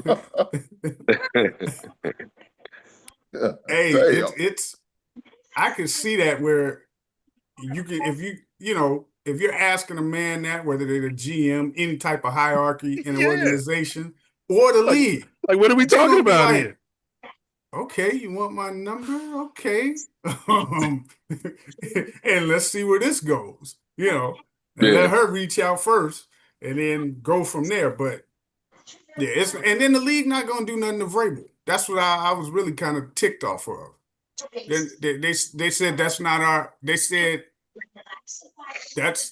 is not a league issue. That's a personal matter. That's how they framed it. When they were asking the league, is he going to get any kind of disciplinary action from the league? They were like, that's a personal thing. Okay, but she's in the league and That's a conflict right there. So I just totally disagree with that. But she wasn't a subordinate of his. That's what Hink and Ace was saying is different. But she is. She's not directly a subordinate, but there's always the chance that chick could sue the league for harassment. Yeah, anything. There's always that chance. Always a chance, yeah. How's she gonna sue the league for harassment when she was blowing up his phone? Because she can say that they can say anything. He can't get stories. They say anything in Green Bay. Stories. Anybody with a mouth can say anything. Yeah, she can say, hey, he told me if I want these stories, this is what I got to do. They say you're supposed to believe a woman. They say you're supposed to believe a woman. But he not colored. That's the whole problem. If now y'all don't want it to go both ways. If he was Bill Cosby, y'all would be right. This man is white, and so they're not gonna listen to her. No. Yeah. Well, she ain't filed no lawsuit yet. And that's not the story she's putting out. She's like, I don't know what the hell y'all talking about. It's her story. If Barack Obama's black ass was on Epstein Island and was having them proclivities and was all over that list, his black ass would be in jail probably now. Well. Yeah. There's a lot of truth. There's some truth. If he would be, then it'd be a whole bunch of more people too. All right. Well, look, this is Diesel's boy. They got some sort of proclivities. Dreamers Pro channel. What you mean? You watching more than I do? He's out of that a bitch. He's out of England. He's a teller. He tries to pretend like he's in the U.S., but he'll come and tell you he's in England. Here he goes here though, but he don't talk with an English accent, so he's trying to, No, he talk like he's one of your third cousins, man. What you mean? But hey fellas, I'm finna bounce out. All right, bro. Keep up. Can we get an FGB out of you before you leave? No. 941 bear down. 9411 BD, baby. He got BD on his plates. You better watch out for the moles over there, boy. Them Wayne's gonna be on your ass. All right, man. Y'all go easy, bro.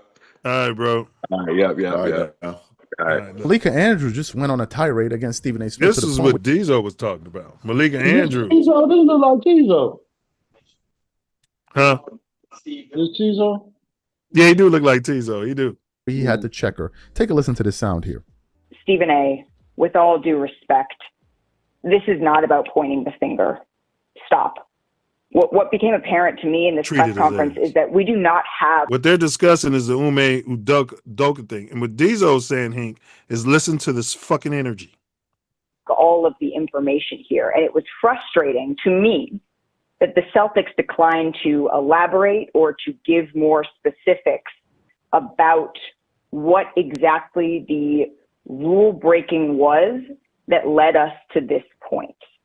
So that I just want to get that out of the way first. But to answer your question, Molly, I think what stood out to me, I think what stood out to me is that Brad Stevens, he was upset. That's what stood out to me about what he termed rampant Twitter BS is the word that he used, that women were unfairly dragged into this within the Celtics organization. You could see that Brad Stevens was visibly upset about this. And I also found that to be gross and unnecessary, that folks were bringing in the names and the images of women that is just not a fact. That was purely speculation.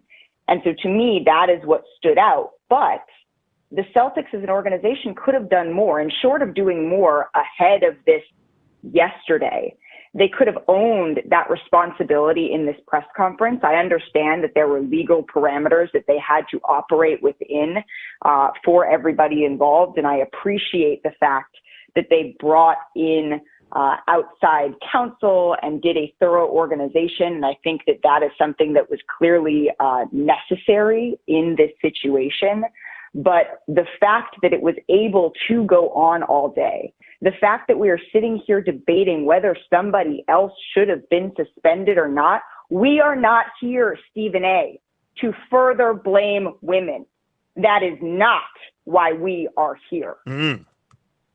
First of all, let me be very clear. I don't appreciate where you're going with that. I'm not blaming anybody but Ime Udoka. He deserves, the fact of the matter is, I've said he deserved to be fired if they were going to fire him.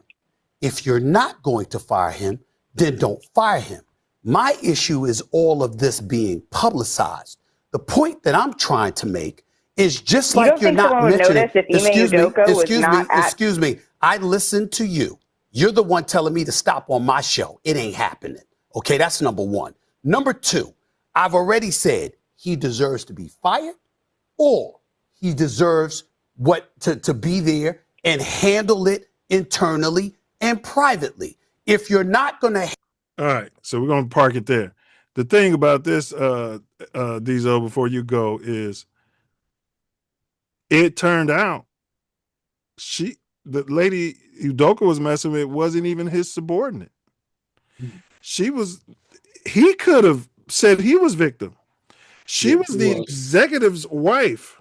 Mm-hmm. He was her subordinate. Mm-hmm. And he was colored. Harassment, sexual harassment is always about who has the power. Correct. It's pretty much cut and dry. Whoever has that power, correct, they have the ability to control that situation, to put pressure on that person. Yeah, it's like the owner of your company's wife saying do this and do that, or you're gonna fire your black ass. Yeah, I'm gonna plant seeds in his head, and they're gonna get you out of there. Yeah, so y'all talking about would be, maybe they file a lawsuit, maybe they feel harassed. I mean, they had a situationship going, and somebody found out, somebody's feelings got hurt, and then they fired my man as head coach and moved on. That's all it is. But then when they went to hire the other black guy, Malika came out and got on his ass, but they hired him anyway because he had some situations allegedly when he was in college coaching. Right.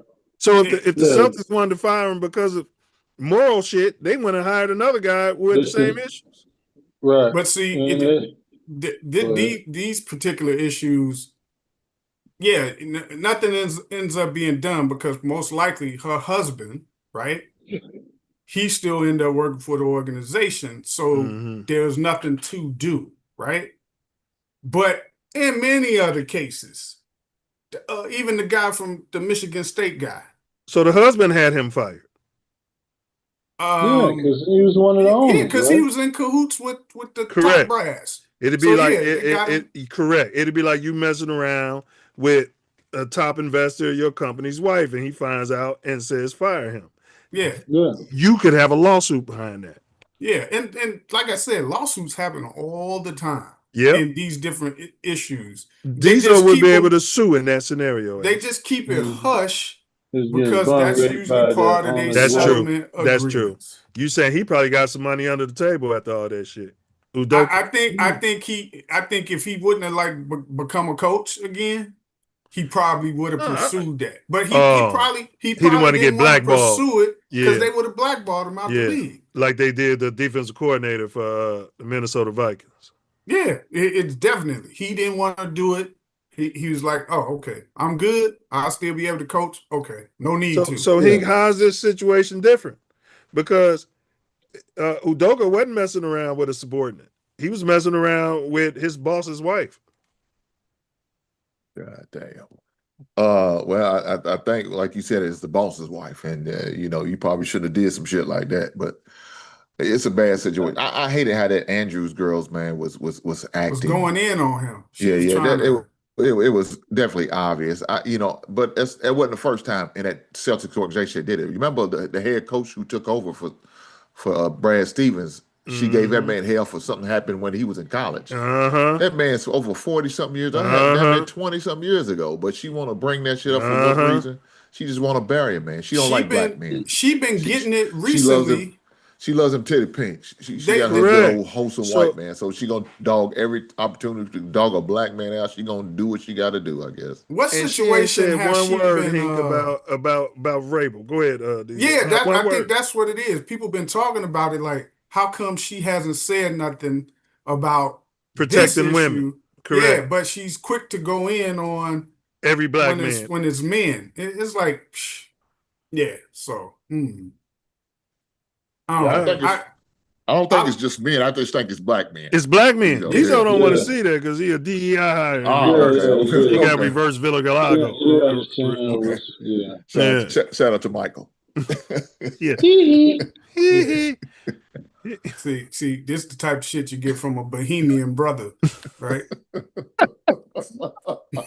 This is exactly what you get from a Bohemian brother. You're not even FBA, but he wants to cast stones at me, right?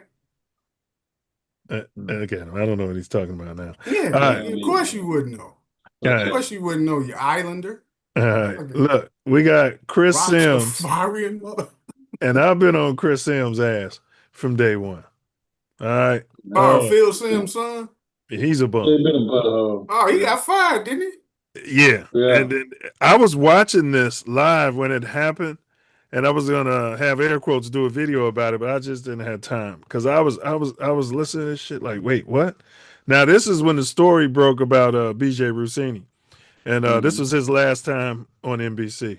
Sims, look at him. He's already looks butthurt. High. Yeah. Nose full of booger sugar. Yeah. See what's going on. Exactly what he looks like. He just came off a bender, don't he? And you got to come to work, Chris. We can't cover for you anymore. Hey, now that report on the left, he's been covering that stuff every day. He has. He been on their heads. But he was a little bitch about it in the beginning. Listen, yeah, at first he was, but he been on it every single day. But this is the first day. I mean, you know, I wouldn't. I'd shoot you straight. These are things that I've been texting with about my friend, with my friends in the coaching world. Even their wives are involved in the conversation. He shut this down. This guy said he's been texting his coach friends about this shit. This dude had some good journalism going on, and it got covered up. Stay on target. Well. Stay on target. Stay on target. What are you talking about? What are you talking about? Be careful. I'm trying careful. to. You ever see Star Wars? Friends in the coaching world that I've been texting with about my friend with my friends in the coaching world. Even their wives are involved in the conversation as well. Stay on target. Stay on target. What are you talking about? What are you talking about? Be careful. I'm trying to. You ever see Star Wars? You see Star Wars? Yeah. As Luke is going down the I don't know. I'm not enough of a Star Wars nerd to know all the terms, but his wingman is telling him stay on target. I'm just giving you. I don't look. There's a lot there, and there's only so much that is reported and known, and that's I'm just trying to help. All right. In Star Wars, did they tell that they have a thing called? I'm just trying to help. All right. In Star Wars, did they tell that they have a thing called "shut up" and just let the person talk? How about that? Tell me that and read that line. Hey, if you like. All right. So there's rumors all over the internet that that's what did it for him. What's y'all take on this dude in that situation? Man, that dude messed up. He should have let him keep fucking talking. Yes. I don't blame him for will you shut up and let me talk? And how you gonna refer to Star Wars and you're not a true Star Wars fan? You don't even know what the hell you're talking about. Right. I'd have been like, man, I'm using the Force. And told him to be careful, bro. Shut up. Yeah. Told him to be careful. Like as if he that means you can't take a lot of what he says serious going forward. You don't respect him as a journalist. And he came out, the dude on the left, can't think of his name. Because he got pushback and he finally responded to the internet about Sims because they saying he got Sims fired. He said his agreement with NBC is, and he didn't think NBC would agree it, that they could say whatever they want to say on that show as long as it's backed in facts. And so for you to cut this man off and not let him, bro, he was about to drop some gems. Yeah, I would have let him keep talking, and it ain't you talking. He's ultimately responsible for what he's saying out of his mouth. Yeah. And it sounds like what he was going to be saying wasn't necessarily that it was going to be true statements, but it was going to be true statements of what people told him. So about how they felt about the situation. Yeah. So you let that man talk. He's about to spill some background facts that he said he was calling people that he knew in the coaching profession. So he was finna let some fly And maybe the league said no, he doesn't need this type of platform to open his mouth. And what kind of contract y'all got with him? He can say whatever he want to say. That's Yeah, like okay. That's what It's Stephen A. Smith got that when he got that new deal with ESPN and when he got the deal to do his podcast. On his podcast, he got it where he could say anything he want about any topics. Hank, what's your take? Look, I mean, like you said, he was about to share some deep, maybe even brought a name or two, or at least gave an idea of what we close to an idea of what he was probably talking about. I don't know, man. Look, let it be. It's gonna all come out in the wash, I think. Now, will Vrabel get affected from it? Ain't shit gonna happen to that white boy. It would be no different than how those insiders report and say, my sources tell me that X, Y, Z. It would have been no different than that. These people are telling me X, Y, Z about the situation. He's an NFL insider. Yeah, and what got me, he said, and their wives jumped on the thread and started chiming in. Women be knowing stuff about what women doing out here. Oh, they be maybe on. Maybe the first guy got the chime or the ringing and his headphones like, hey, cut this money out. Like, man, whatever the hell he about to say, we don't want to hear, and the NFL don't want to hear, and we're going to cut it off from there, and good luck to him. Something like an emergency What do you mean? Yeah, whatever. Because he did it quick. He did it. Stay on target. Stay on target. Hey, what the hell you doing? It was probably whoever was in his ear that was talking about that Star Wars crap, and he had no idea what he's talking about, but, hey, you finna press me. This is what they telling me in my ear. Be quiet and shut the F up. And, and when Sims told him to shut up, Sims wasn't smiling. Yeah. No, he wasn't. No, because they play on that show like we do. But Sims wasn't smiling when he said that. It was like, you know what I'm saying? Like, he was pissed about that. On this show during the season, if that's me why and they Diesel fired would him, have that's debate. Shitty reason to fire him. They hired Mike Tomlin's black ass. They wanted to get rid of him because he's Chris Sims. Nobody gives a fuck about what he says at the end of the day. He's expendable, but he's a backup quarterback. But is that like a podcast? But the one thing he was going to say that we wanted to hear, they shut his ass up. Is that like a Football Night in America? Oh, was it? No, that show is their podcast. Yeah, it's an NBC show, Yeah, they got a podcast. Him, Chris Sims, it's another colored that be on there with dude too. All right, Bears. This is something we discussed during the season. And on our thread, Diesel was under the impression that Big Dick Dennis Allen was never calling up the blitz. Remember, they don't blitz. They need to blitz more. And the announcers are saying, now he ain't never blitzing, and I'm listening to all this bullshit. Now, the Bears had the 10th highest blitz rate in the National Football League last season. How does a team that's never blitzing, Diesel, end up with the 10th highest blitz rate in the NFL? Can you admit when you were wrong like Hugo did? I think you review only your stats to try to prove me wrong because I'm always getting in your ass, but that's neither here nor there. No, they're gonna say pause. If you notice, what'd you say he does earlier? Deflection. This is called deflection. That's what you do. If you notice, this is deflection. He hasn't addressed what we're talking about. I'm gonna get to your ass. You should be a politician. Just stand Donald by. Trump would love you. Hey, you should write Trump speeches. Hey, stand by. I will get to you in a second. I think we know who Diesel voted for too. Yeah, I think it's solidified. Yeah, you know who I'm voting for. It damn sure ain't JF1. I tell you that. Now listen. Hurry up so we get to the derby. In the second half of the games, they would blitz more. I was always saying in the first half, like, why is they not blitzing? Oh, now it's a qualification. You hear this, Ace? Yeah, well, it's always qualification. Okay. All right, well, you finish your story. Now we got evidence. Now he was saying. So we was arguing over nothing. We was just arguing about the first half, huh? The 10 most times they blitzed when they got how many sacks off of their blitz? That's what you. Whole different discussion. Oh, okay. Okay. I was just saying, bro, that they was blitzing. That Big Dick Dennis Allen was blitzing, and you and Ty, these coaches, buddy, under the impression that this man wasn't down no blitzes. And what you just said is they wasn't getting home. And that was my argument. They was not getting home. And I'm like, why would you keep dialing up blitzes and these guys ain't getting home? That was my entire Because they can't cover the motherfuckers forever. That's why.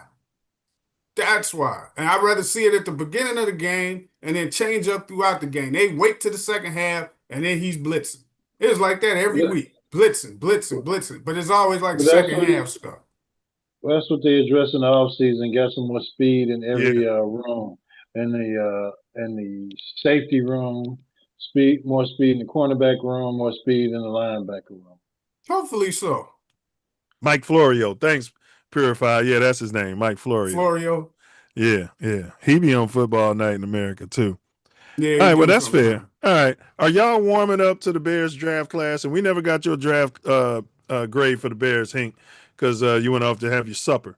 I know that's what y'all eat down there in the South. Got him his porridge. Mm-hmm. You go in the pantry, and then we're going to meet in the master suite. They got all that slave talk down there. Bread crumbs and shrapnel flying out Go in the slave quarters back there, baby, and bring them potatoes out of that bag. He tell y'all every week the lovely plates and the lovely meals. That's the stump where your great granddaddy got his ass beat. And y'all want to come out with this nonsense. Yeah.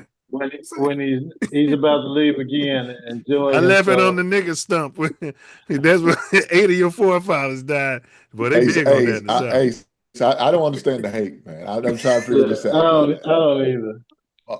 He's got a beautiful black look. I got a beautiful black wife. There it is. Cooking a beautiful dinner for her husband. There it is. Make sure I get my nourishment so when I go to work and she's taken care of, she's a kept wife. She can stay home and do what she got to do. His beard every show. Hey, I just had a piece of the cornbread now. I was a little hungry. Hey, great point. Nourishment. Great point. Let's get your Bears draft class grade, and then I want to hear from y'all if y'all warmed up to it, because Ace was already a big fan of this recent 2026 draft class. Diesel had something up his butt about it, and I was closer to Diesel. I was closer to Diesel than Ace. Closer to me. I didn't have nothing up my butt. I was closer to where. What's wrong with his ass? After that. Let me be clear. I had nothing up my butt about it. Yeah, you did. He had a lot up your butt. Did he just admit to having something up his butt? He did admit to it. All right, let's hear from him. I want to see his big lips on the screen. I want to get your graph, synapses, and grade, and then tell me if you warmed up to it, if you were cold on it. Well, let me say this. I was okay with it. I know we needed the safety, and it was definitely a strong possibility, especially when you've seen the first few picks of good defensive linemen go and defensive players go ahead of it. So you kind of had an idea that it was going to happen. So I was good with Thiedemann. I felt like we got a gem in him. Now, as far as the other picks, the center position, we knew we was going to have to address because we just lost a good center, and unfortunately he retired early. So we had to address that. I didn't think he was going to do it in the second round.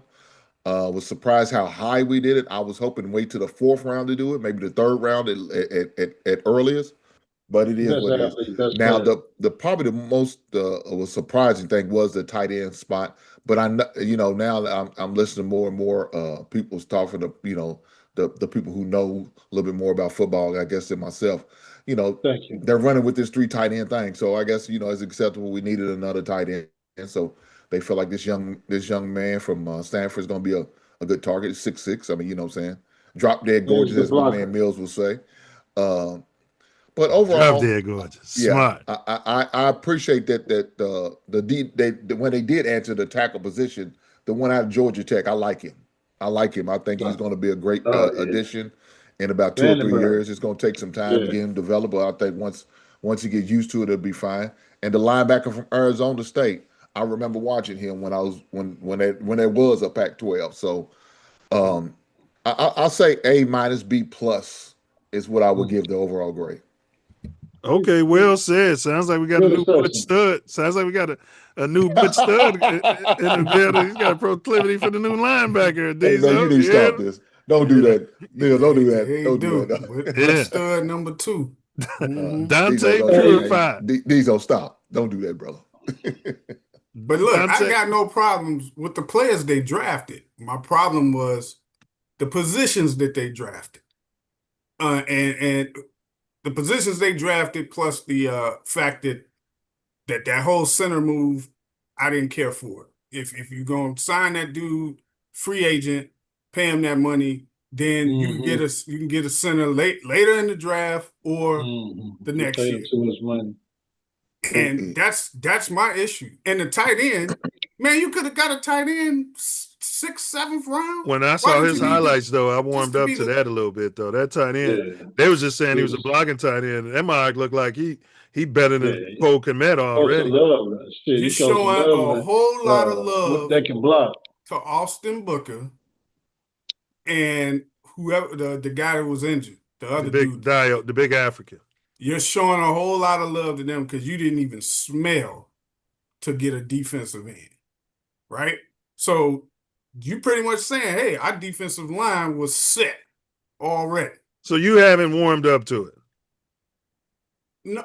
The players they got, I don't have a problem with. It's where they drafted them and what they did as far as like signing a center and then drafting a center that damn high. It just didn't make any sense to me. It does make sense when you need a center. Yeah, not to me. To him. They signed him to a 2-year deal. And the center, they signed him to a 1-year tender. No, he's only on 1-year deal. 1 year. 1 year deal. 1 year deal, and you don't want to go get a damn center out the draft? You could have got a center later in the draft. You gotta remember who your sources is now. Yeah. You gotta remember who your source is. This guy's smacking on asbestos pipes and inhaling the shit that comes out of it with a big ass hearing aid on his ear. You know what I'm saying? And you're down here talking to him about high science and shit. Dante Purify, I want to hear your draft grade, and I want to hear if you warmed up to it. And we want to get his big lips on the screen, Karen. And we want to hear if you warmed up to it since the draft, and how'd you feel about it draft day, brother? My man Nine, thank you for inviting me on the show. It's an A. Soul Brother number 1, Ryan Poles. Did it again, baby. Just like Hink said, it's an A minus. No complaints. Wow. Dante's consistent. He's a Poles guy. And Diesel, you're supposed to be a Poles guy too. And, I'm a Poles guy to an extent. It's just, again, I have no problem with the players they drafted. It's where they drafted them and what they did in free agency. That's my issue. Now, you guys are all sitting here with your nose open saying Poles figured out and drafted all these guys, and he's been making the Bears the better for the last 2 years. When the 3 years before that, every draft pick he had sucked, and most of those guys are gone. No, they're not. No, they're not. But we don't have all day for me to check your ass and go through we're gonna get there. They're not all gone. You was talking that shit. They're not all gone. We're actually gonna cover that because he keeps espousing that. He keeps on talking that shit. But wait a minute. Before that, he said we need defensive players in this draft. They can't. And I said, hey, don't trust me. They might get offensive players. We got 3. I think we got 4. We got the vanilla gorilla. They picked 1 defensive player. I'm gonna have fun saying vanilla gorilla. I hope he starts. Man, I'm all of the vanilla gorillas. He picked 1 defensive player. Yeah. Our number 4 is a defensive player. Gorilla for sale. Our number 5 was a defensive player. Now. The first 4 picks. And number 6 was a defensive player. The first 4 picks, our picks in this draft, was offense. Only 1 was a defensive player, the safety in the first round. He's a stud, though, Diesel. He's a stud. He's a stud. I'm not saying that he wasn't. It's the first 4 picks, and your defense needs help, and you only take 1 defensive player. But then in a picks. I like Muhammad in the 4th round, man. I've got to watch him. He's in the SEC now. That dude's pretty good, man. Again, I'm not disputing the players they drafted. I'm talking about their judgment of the positions that they drafted. But so you want him to bring in more Javon Dexters and other players who ain't gonna do shit, and then you say they ain't gonna blame shit? Poles. Why you gonna say they ain't gonna do shit? He's drafted. I'm saying he's taking chances on defensive linemen in the draft, and it hasn't worked out for him. So now he's doing best player available, and he's bringing dogs in here that can make plays on Sunday. We won 11 games last season with that defense. Pre-draft tape of all you talking about defensive players. Yes. And then when they don't do it with the first 4 picks, they only get 1. Now you guys. First 3 picks. No, the we first got 1 4. out of the first 3 picks, I and said everybody else. 1 out of the first 4. Okay. He's smacking the asbestos pipe, y'all. Let's move on. Yeah, you're right. Yeah, you know what I mean. He probably can't even hear us. Turn your hearing aid up, and you get off of that high. I think your battery. That's what's wrong with you. Check your battery. Your functioning ain't the same as it was 10, 20 years so ago. I'm gonna say I've warmed up to the draft. I'm not saying that. I've warmed up to it. I'll go ahead and admit that. All right, which late? Now we were talking about the draft. Anybody who was drafted after the 3rd, meaning the 4th or later, all the way down to the vanilla gorilla, the undrafted free agents. If you had to pick one of them to pop, and you had to put a month's pay on it, which one do you think that'll be our like that running back did last year? That'll flirt with the Pro Bowl. I think Malika Muhammad will be the one. The SEC guy? Yes. Is that the linebacker? No, it's the cornerback. That's the cornerback. Cornerback running a 4.240. All right, we got one for Malika Muhammad, the corner. I haven't heard a lot of good things about him though, Hink.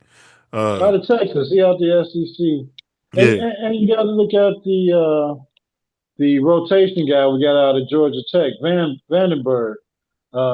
He's one of the most athletic tackles in the draft, and he fell to us at 6. I mean, the big South African. No, he's not South African. No. Vandenberg. Yeah, he is. Yeah, it's the big South African. That's the big South African.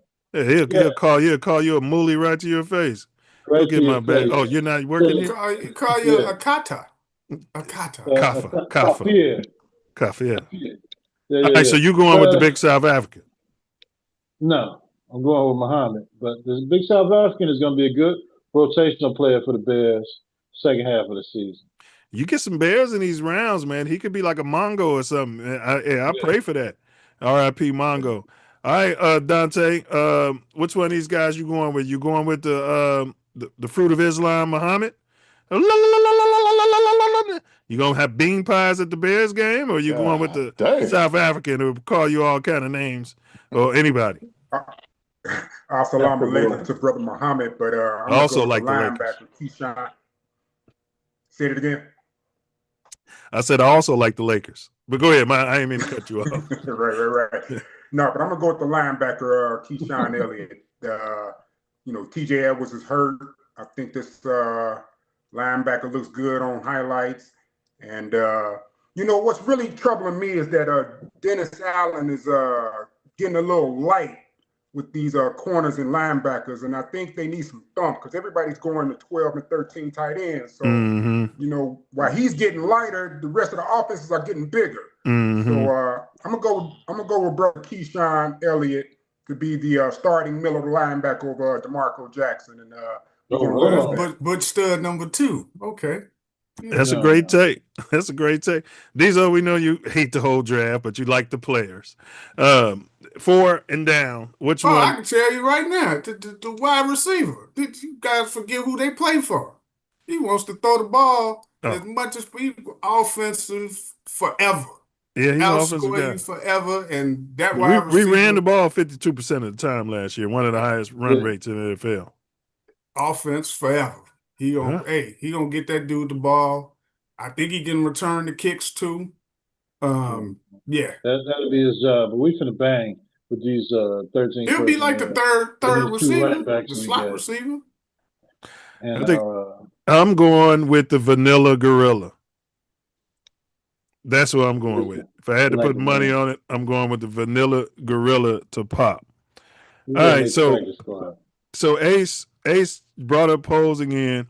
We're going to discuss the picks that Ryan posed. I'm glad you're here, Dante, because you be defending polls.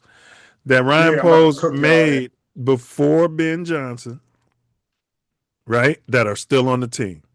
Gervon Dexter Sr., defensive tackle. Tyreek Stevenson, cornerback. Kyler Gordon, cornerback.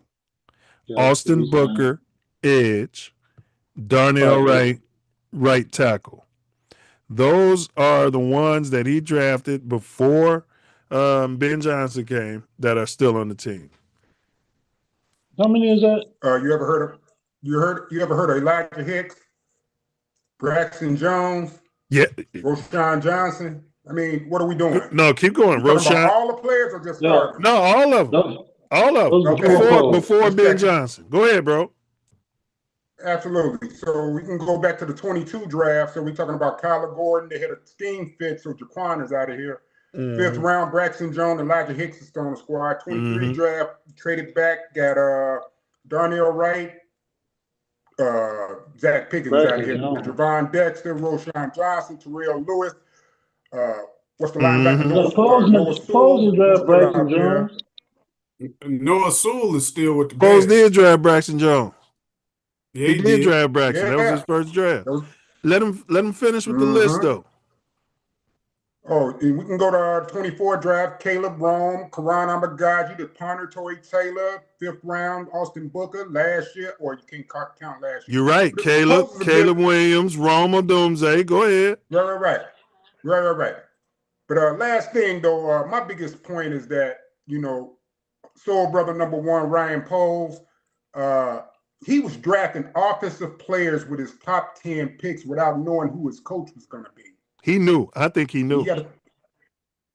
Maybe he did know, but do you think Ben Johnson was telling him who to draft from Detroit? That would maybe not, but I think he had a wink from Ben. I'm gonna do my last season in Detroit, and I really want to be with y'all.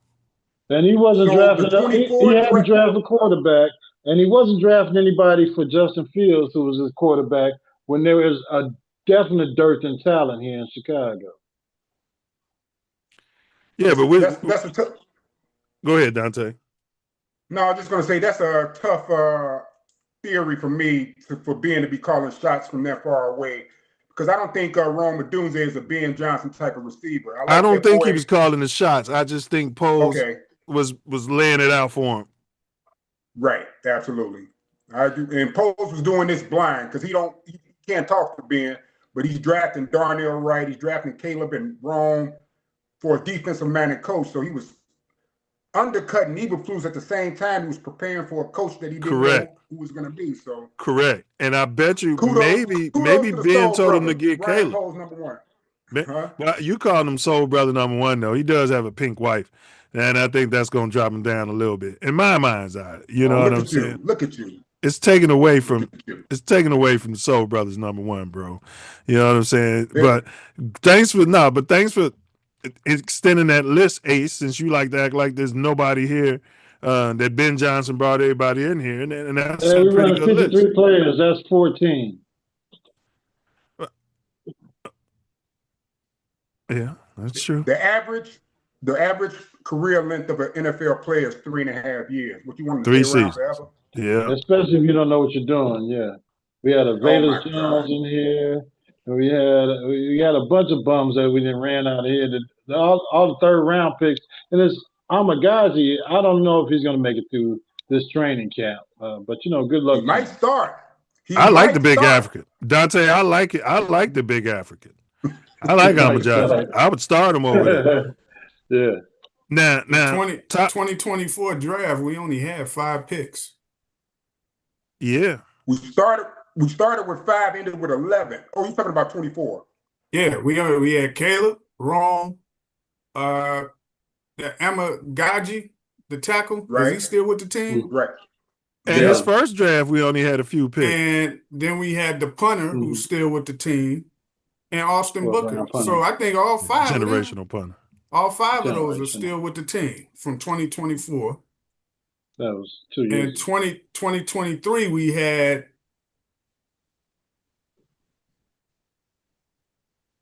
10 picks. 10 picks in 2023. Darnell Wright, Dexter. I'm just going to need Ace to put some respect on his name. Tyree. Yeah, but that's right, Dante. Dexter, who's Dexter? Javon Dexter.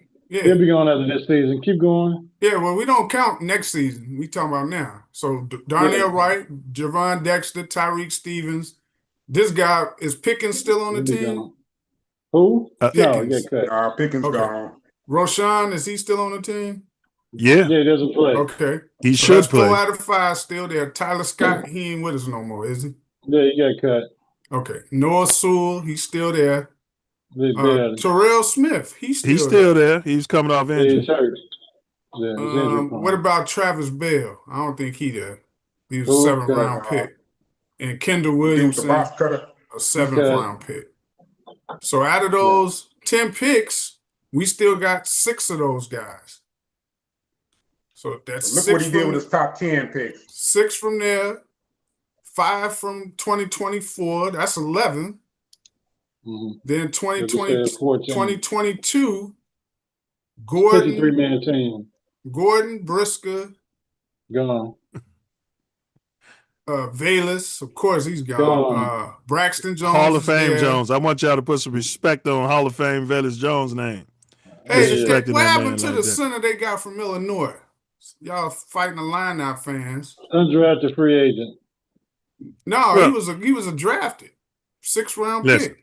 We've proved that Ace is delusional when it comes to the players that's remaining from Ryan Poe's tenure before Ben You're talking Johnson about a 53-man roster, and you naming 14, 11. I'm at 12 players right now. Keep going. All right, keep going. Well, I don't know if half of these guys are still on the team. Yeah, that's what I'm trying to tell you. From 2022. Well, because we know Kyler Gordon's gone. Is Brisker still on the team? No. Kyler Gordon's still on the team. Oh, well, he's still there. So he's still he doesn't play. He got a big contract. He doesn't play anymore. Go ahead. Okay, yeah. He's a beast, bro. Gordon's I like Gordon. Dismissing him. Braxton Jones. Yeah. Dominic Robinson. If he's still on the team, I think he is. Yeah, they cut him and they bring him back. They cut him and they bring him back. Yeah, so that's 3. This running back ain't there. I guess that guy from Illinois, the center, ain't there. Yeah. Elijah Hicks got against black men. I don't have anything against black men. I love black men. I am a black man. But this dude is not a general manager. He thinks every general manager, their whole team is supposed to be people they drafted, which is ridiculous. No, I'm just saying he doesn't know what he's doing. It's okay. He doesn't know what he's doing. He's learning. He came in as a new general manager. He came in with a new coach. He came in with a new coaching staff. But he learned under Andy Reeves. Yeah, he come in here just green. Andy Reeves wasn't the general manager. He was the coach. But he's in charge of the personnel over there. No, that's it. Yeah. Well, all right. Well, hey, let's move on from that. How do you think he's doing a good job now? Say the past 2 seasons. Do you feel like he's been doing a good job these past 2 seasons? Ben Johnson's been doing. Go ahead, Ace. I'll let you answer. Oh, you're gonna say Ben Johnson? Okay. Yeah, that's what he's gonna say. He's gonna I'm just saying that the input that he's got from the coach that he didn't get from his previous coach, who needed a 3 technique and let him draft a damn right tackle. I mean, yeah, he's doing a better job with the input from his head coach and his coaching staff that he has now. Doesn't every GM do that? No. So he what didn't do it when he had Eberflus. He hired Ben Johnson. What GM is No, the president hired Ben Johnson. Yeah, see, that's what's wrong with him. When stuff is going good, he don't get posed no credit. He don't want to give him credit. Yeah. When it's bad, it's all his fault. It's all his fault. Warren went and got Ben Johnson. See, your boy couldn't approve no damn $13 million contract. Come on now. He can go get the guy and then say, this is what we need to pay him. And they're going to say yay or nay. I mean, come on, man. All right, but hold on. We don't want to be parked here too long. What I was getting at is give me y'all top 5 Ryan Poe's draft picks of all time. I think that'll settle this. Start with number 5, and then we're going to go down the list. Dante, who's your number 5 Ryan Poe's draft pick of all time? Man, so are we giving Ben Johnson credit for last year? Or No, we're going with all of them. All right, so number 5, give me Kyle Monangai, 7th round, then the starting running back that deep in the draft. Boom. What are we talking about here? That was Eric Bieniemy there. 2 brothers got together and got the starting running back in the 7th round. You know what I'm saying? Bieniemy, and he the offensive coordinator in KC now. Who's your number 4, Dante? Right. Another brilliant move by Ryan Poles. Thank you, Ace. Who's your number 4? Oh, you asking me for all 5? Yeah. All 5 shooters. I was just guessing. All right, let me go with my non-guy 5. 4, give me Luther Burden. That boy looks like he's going to be a star. 3, give me Darnell Wright. That was a ballsy move to pass on Jalen Carter. 2, shit. 2 is tough, but give me Colston Loveland and 1 Panky. Halt the top. Nails. All right. That's a good list. We're going to save you for last, Ace. Hink, give me your top 5 Ryan Poles draft picks, post-Ben Johnson era, pre-Ben Johnson era. They're all inclusive. How many of his were post-Ben Johnson era? 2. Okay. Halt the top, which was a no-brainer. Didn't really count. Look, I like his list. I just these are off the top don't count. Yeah. I like my man's list, Dante's list. I would only thing I would pretty much change is the order that it's in. So I'm gonna go ahead and do it then. Number 5 will be Calvin Nungai. Mm-hmm. Number 4 will definitely be probably Luther Burton. Okay. Loveland will be number 3. Mm-hmm. Wright will be number 2. Damn. And Caleb will be number 1. Damn. Diesel? I don't really care. You know, the order, you're just saying 5 picks, right? That you like from him? Yeah, top 5 picks. Order matters, but if you don't want to do it, you know what I mean? We're not going to argue. Darnell Wright, Caleb Wright, Gordon. Yeah, neither one of them mentioned Gordon. Loveland. And let me see, Caleb Wright, Loveland. You say Caleb Wright, Gordon, Loveland. And I'm gonna say he not on the team no more, but you know, Brisker. I thought he was That's fair. Yeah. Yeah, Brisker was my dog. None of y'all mentioned the receiver that he was high-fiving for. Caleb's butt buddy that they got drafted the same year, Romo Doomsday. None of y'all mentioned him? No, I wanted him to get traded in this draft. None of y'all mentioned him. Okay. All right, Ace. I know this is hard for you to do, but the top 5 drafts of Ryan Poles, post or pre Ben Johnson? Post or pre? Preferably in order. No, number 1, Loveland. 2, Caleb. 3 would be Loveland was a great draft pick, which I hated when it happened. Number 3 would be Brisker. Number 4 would be Wright, and number 5 would be Booker. Booker? Interesting. And it's interesting that he got Brisker on the list because then and Poles could have had Brisker back on the team for a mere $5 million and he doesn't re-sign him. That goes into what you do as a GM as well. You know what I mean? You move off guys who Bears fans love and then you lose points for that, if that makes sense. None of y'all picked Velus Jones? Who? None of y'all picked Hall of Fame Velus Jones on y'all list? Velus Jones? No. See, Loveland was one of those picks where you loved the player, but you didn't care for the pick, for the position that they picked that high, but you loved the player. I wanted Waller out of Indianapolis. I was looking for a tight end because we knew Cole Kmet wasn't doing anything. Well, we needed one, but I just didn't want. You didn't want one in the first round, did you? It wasn't your. Yeah. No, he did. So he claimed. It was between Warren and Loveland. So you went into that draft saying we need a tight end before over anything. Once we got where we're at the 10th pick, it was just a matter of who. Oh, okay. I got what you're saying. Yeah. I got what you're saying. You're saying what failed to us. Yeah. All right. Great list, guys. Great list. I probably would. Brisker would definitely be on my list, and I would have Velus Jones on my list. Caleb would definitely be on Somebody my got to list. carry the water. Gordon, fucking injuries, but he's a baller, man. He's a baller, but his availability. Yeah. His injuries are because he balls that way. That causes all his concussions. Gordon, and then I'd have to put Wright as number 5. All right. That's fair. All right, that's fair. Let's go through this real quick, y'all, as we wrap up. Division winners. This is our way too early division winner predictions.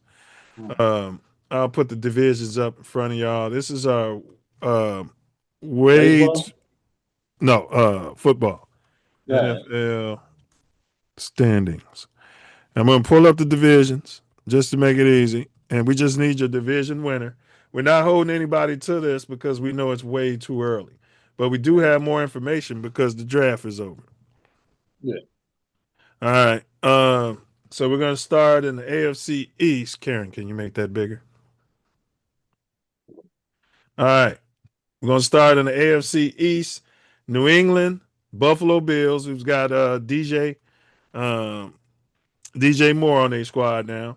You got the Miami Dolphins, and you got the New York Football Jets. I'll start. Vrabel's going through it. He's got his nuts cut out from under him. I'm going to go with the Buffalo Bills to win the AFC East. Yeah. I got Buffalo too. I mean, New England's not playing the last place schedule next year. So, man, they had the easiest schedule in the history of the NFL. It was like bottom 3 or something. Yeah. So you got Bills, I got Bills. Diesel? You guys said the old boy went to Miami, right? Who? The one from Green Bay? Malik Willis. Okay. Milz. Yeah, they might be good for a wild card, but yeah, Buffalo should win that division. You hear him, Hank? His Green Bay love coming out. See, you heard it? Wait a minute. Watch this. Both of you knuckleheads. You don't think old boy is a legit quarterback? Yeah. I don't. Oh, wait a minute. Hank said it. He said what? You said no. You don't think he's legit? Hank, no. You got sucked into it, Hank. No, yeah, he got pores dripping out of his mouth, but okay. It's probably this fried chicken I just got done killing. Fried chicken. Another fried chicken. It's probably fire. Hey, boy, that Yardbird. You black folks, we love that Yardbird, baby. We made that famous. Chicken. That's better than regular chicken. It sure is. Dante Purified. Wait, so Hank, who'd you go with? I'm gonna go with the Buffalo Bills as well. Everybody's circling their wagons. Dante? Yeah, I'm gonna go with Buffalo too. All right. In the AFC North, we're gonna start with you, Dante. Pittsburgh, Mike Tomlin's gone. All that black son of a bitch did was get them to the playoffs and go over 500 every year. You got the Baltimore Ravens. Ray Raven is coming back. Ray Jackson is coming back. You got the Cincinnati Bengals, drop dead gorgeous quarterback at the helm. You know what I'm saying? And you got the Cleveland Browns. They might have Handy J back at the helm. Handy J started. Yeah, Handy J or Shador just got his college degree. They battling it out with the new coach. All right, who you going with, Dante? Man, I don't even know who Pittsburgh's quarterback is going to be. I mean, dang. Don't know who Cleveland's quarterback is going to be. You know, man, let's go with Cincinnati. You know, maybe Joe Burrow stay healthy this year. We'll see. So you don't care about the black ass quarterback with the new coach?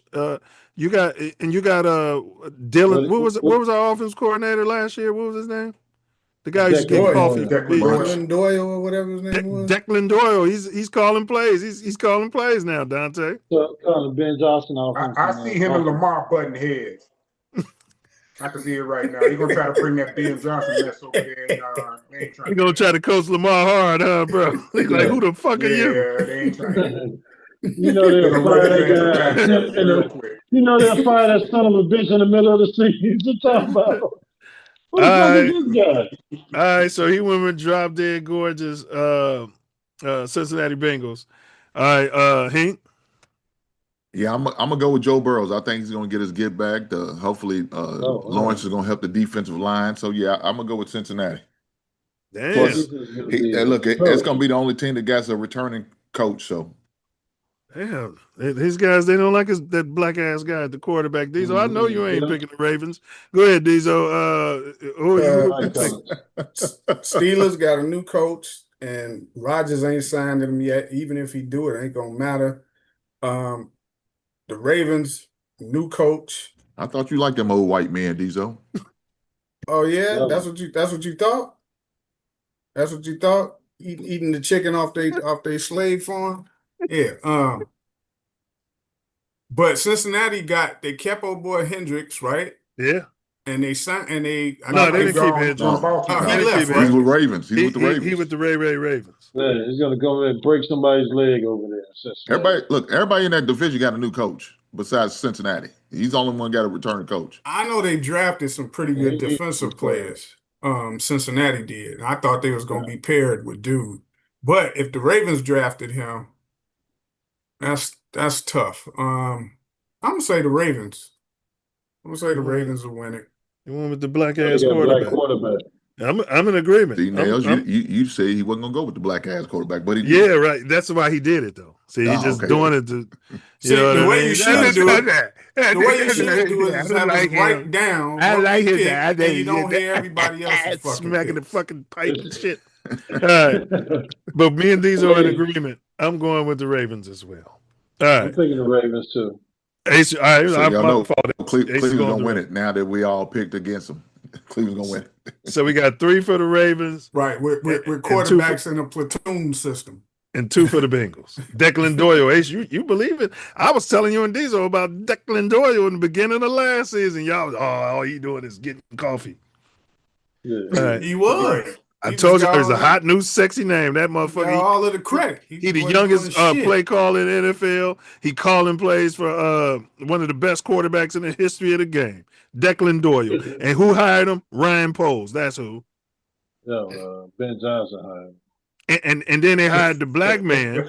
Then they hired the black man to be Declan Doyle's running back coach. The black man with all the experience, who's toiled in the NFL, who won Super Bowls in KC. You get under there and you work under that white boy. You fucking slave. That's because he was going to move up the next year, and they were trying to give him a little bit more flexibility in the positions he can take. And when he left the Bears, he could pretty much go anywhere and do anything because he was just a running backs coach here. Did Declan Doyle get hired before before Dude moved on? Because y'all don't think Bieniemy would have stayed here? He wanted to be the play caller. Y'all don't think he would have stayed here under Ben Johnson's tutelage? He wants to go back to Kansas City. He wants to one day be in a position to run that offense. But they're giving the white man credit for everything he does. Yeah, is that what they did with Nagy when they fired his ass Nagy's at the end of last season? Nagy is smart. He was the next hot, sexy new name. He got fired. All right, let's move on. AFC South. I'll go first this time. You got the drop dead gorgeous quarterback there in Jacksonville. They went 13-4 last season. He got a haircut. Yeah, he cut his hair too. You got the Houston Texans. They went 12-5 last year. They got the Cullet at the helm. Talking about how bad everything was. The quarterback was bad. The coach was bad. It was all his fault. It was all his black ass fault. And they were 12-5. Are you kidding me? You got the Indianapolis Colts who's moving on from Anthony Richardson. And I think the Bears should fire Bill Bobajan.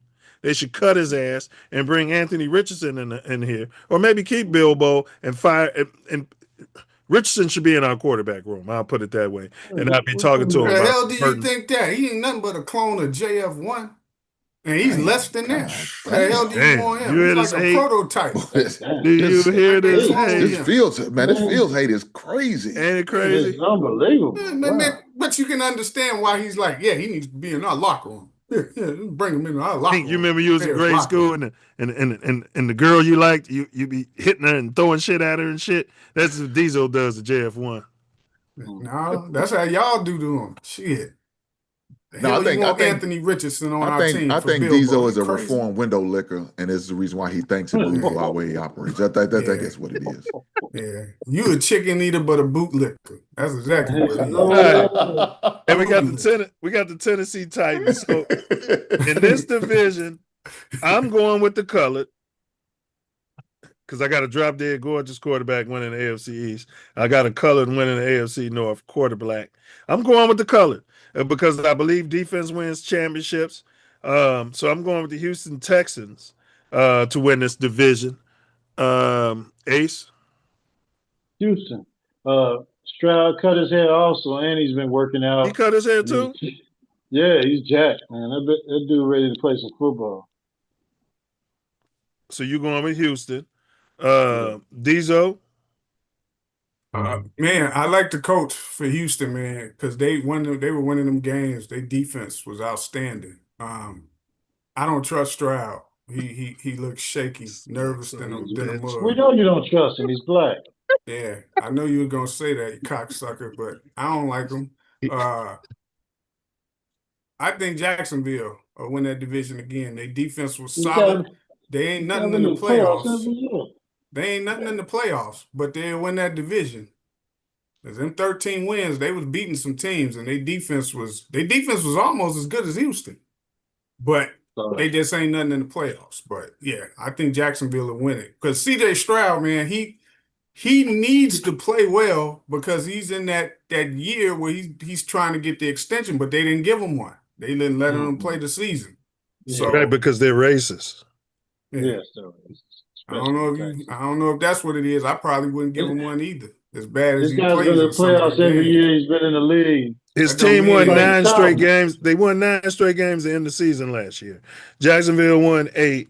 Look at these streaks, and that's about it. So they should have. I would have resigned a motherfucker who won 9 straight games in my system. I'd have extended him. Me personally. I think he missed a couple of games of them games that they won. All right. So who I think he did. You picked I think Jacksonville. he did miss some of them games. Right. Yeah, I'm taking Jacksonville. Hank, who you going with, bro? At AFC South. I'm gonna go with Houston. I like it. I like like Izzo was saying, I like D'Amico Ryan. He's a head coach at Houston. I think that defense is gonna be able to push him forward to He's black, ain't he? Yeah, he's black. Yeah. So I think he's gonna be able to push him forward. So I like Houston. Now I'm not a big opponent of CJ Stroud, but he's got a great defense that's gonna really carry him. As long as he don't make a lot of mistakes, they got a chance to win that division. He's bound to make mistakes. Shit. Pile on, my DJ. Pile on. All right, hey, Dante. no, wait a minute. You don't say shit when they get at the white quarterbacks just because they white. But then when they say something on the black quarterbacks, I don't hear them get on the white quarterbacks just because they white. Them little comments they making, boy, you right no, along we with don't these get men. on them just because they You white. right along with they fucking well, parade. We talk You about may the as well character. be in the front We talk of about the parade character of their marching. gameplay, and you keep mischaracterizing. No, hey, Hank is right at the front of the parade. I love Joe Burrow. When we did our quarterback listing, you was hating on me for picking white boys over Hurts. I'm like, man, I picked Josh Allen over Hurts, Dante, last week, and this guy said he was surprised. It was his reasoning. It was his reasoning. You ain't telling the full context. Who would you rather have at quarterback, Dante Purify? Josh Allen or Jalen Hurts? I'm just asking. I like Josh Allen's wife. She's pretty. Is she colored? No, she's a chick from Sinners.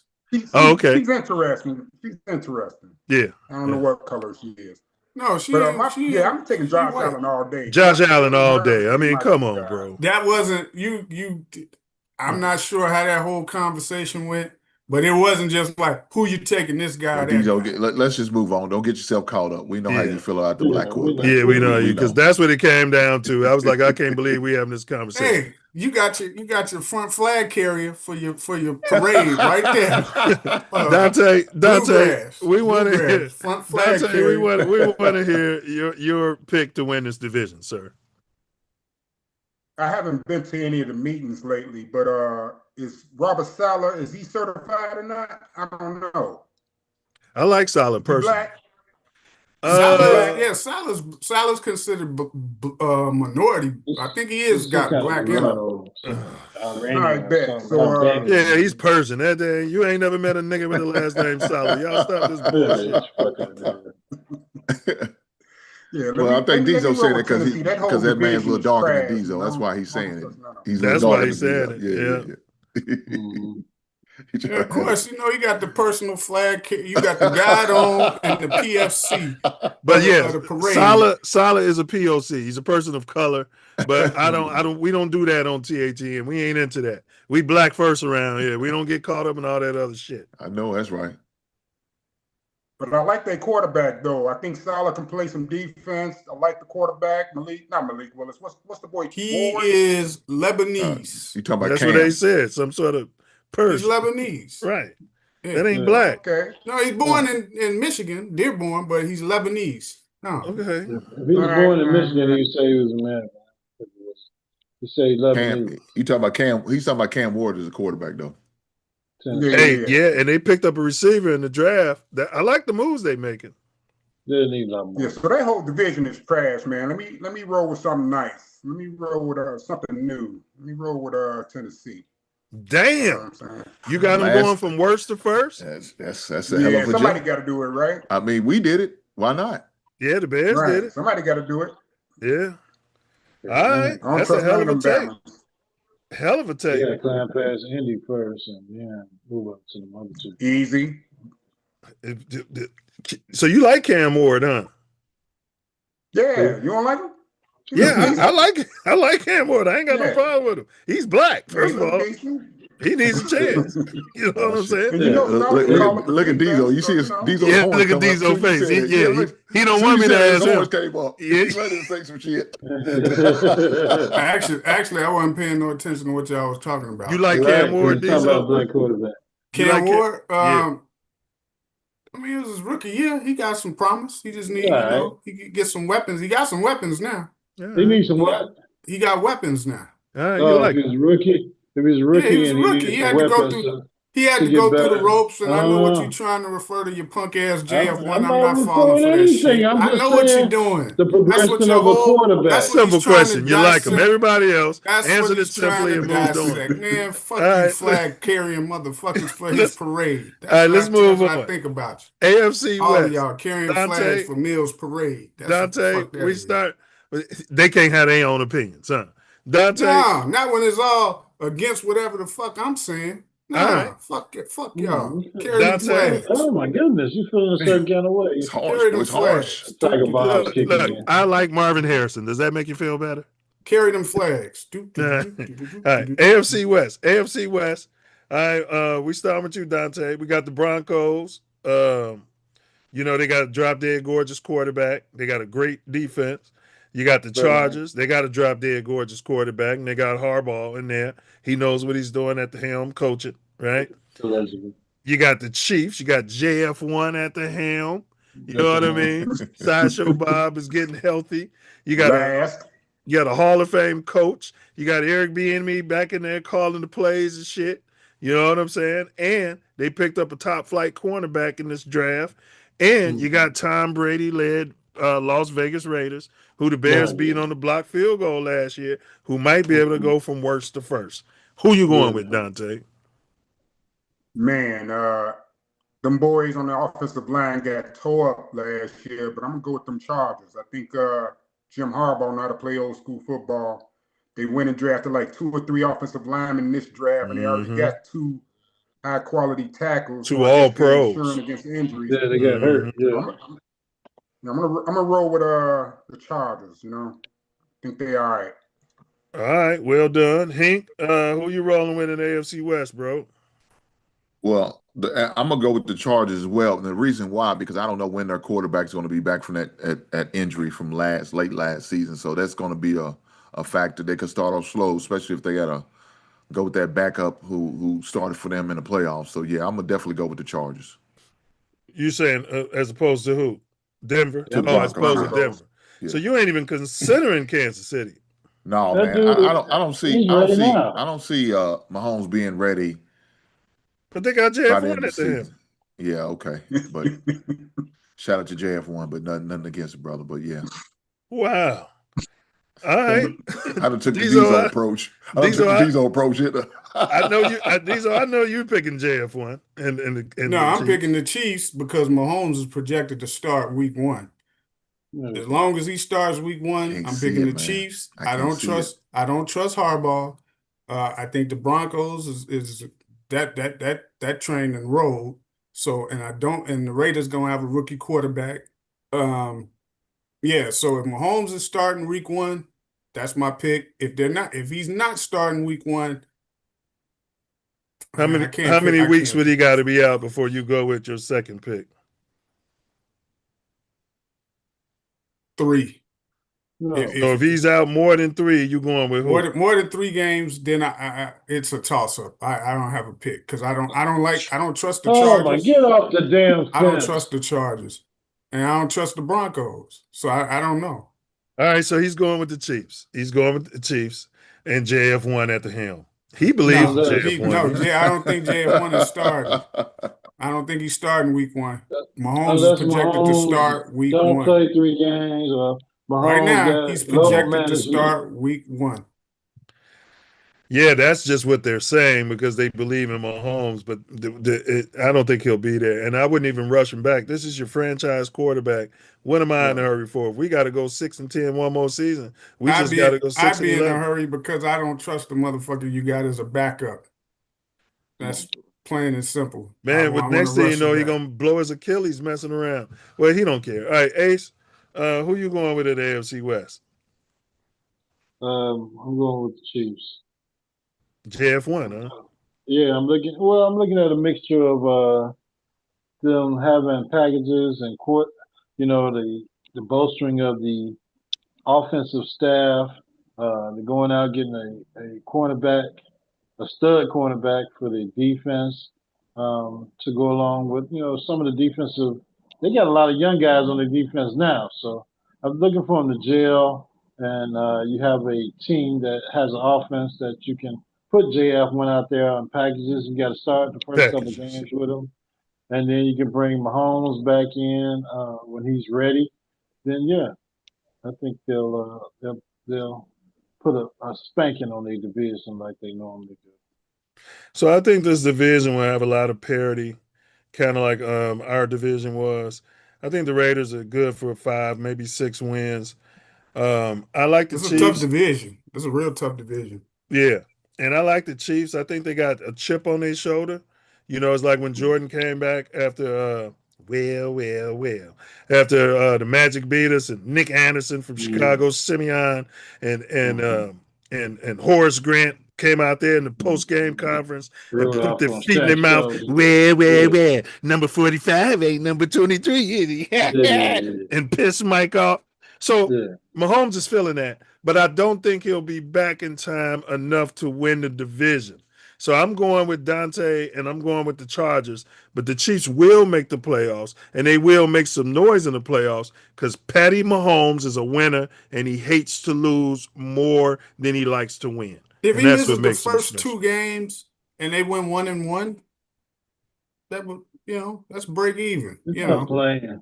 He might come in week 5, 6, or 7. Yeah, it depends on when they buy is, Ace. You're right. I think they can be 500 or above 500, and he can come in and take over from there. His knee though wasn't tore up that bad, so it kind of depends on the severity of the injury. So let me ask you a question, Diesel. If JF1 starts 5-0, I'm saying if it's a hypothetical. If he starts 7-0. Are you taking and Hink too? Because I know you guys don't. Y'all some sort of 7-0, 8-0, JF1 winning. Do you rush Pat Mahomes back and supplant him, or do you just roll with JF1 until whenever Mahomes is ready, he's starting, regardless of what that no throwing son of a does. Period. All right. Now, if he's winning because they're running him left, running him right, running him up the middle, so be it. But sooner or later, you're going to have to win because you need to pass. Whenever Mahomes is ready to go. So 9-1 is too long. Let's just say 6-0.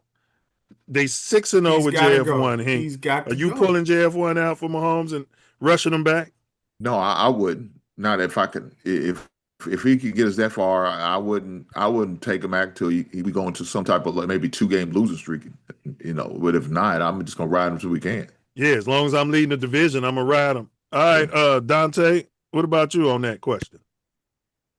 Man, it kind of depends on how he's winning. If he's playing with second and third string receivers and they're doing some wildcat and doing some interesting things, then I think what you have to do is you got to slow play Mahomes coming back. Maybe 2 or 3 weeks on the practice squad, getting them ready. So I wouldn't throw Mahomes back out there right away. I would roll with Justin until Mahomes is ready to. You've got an unnatural hatred for the young man. No, it was no different than what he was doing. Look what he did in Pittsburgh, right? He was winning games, and they didn't care. You gonna ride this bench? But they had a conditional draft pick involved. That didn't matter. It was okay. Russell's off the injury list. It's a business. You ain't too far gone to see that. Russell's off the injury list. Okay, let's start. They didn't care. And what did Russell do? Did not care. It didn't matter.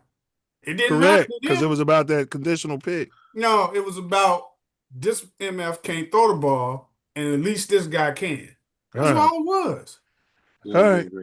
We're going to agree to disagree. Dante, starting with you. We got Philadelphia Eagles with Jalen Hurts. We don't know if A.J. Brown's still going to be there. They still got a great defense. I think and then you got Dallas Cowboys. Lost a couple of defensive players to free agency. Yeah. And I think old boy is gonna be gone too. Is Carter still there? No, he's still there. He's still because I know it was like they were looking to trade him or something. No, he didn't. He's still there. He's still there. BJ Racine came out and said he needs to get traded. Yeah. No, he's not getting traded. Dallas Cowboys, they shored up their defense, and it's addition by subtraction. They got rid of Eberflush, so we know that's always good for at least 3 wins. That's a plus. Yeah. You got the Washington Commanders. Jaden Daniels is back. His black ass is back at the helm. He should be healthy.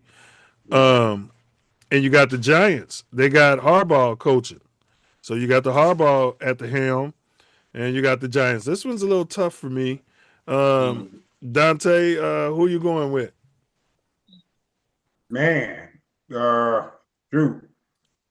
Let me roll with New York. You going? Man, I think the Bears took the Eagles' heart last year. Took their heart. I was at the game. I went to the Black Friday game, man. I was in the stand talking mad shit, trying to start a fight.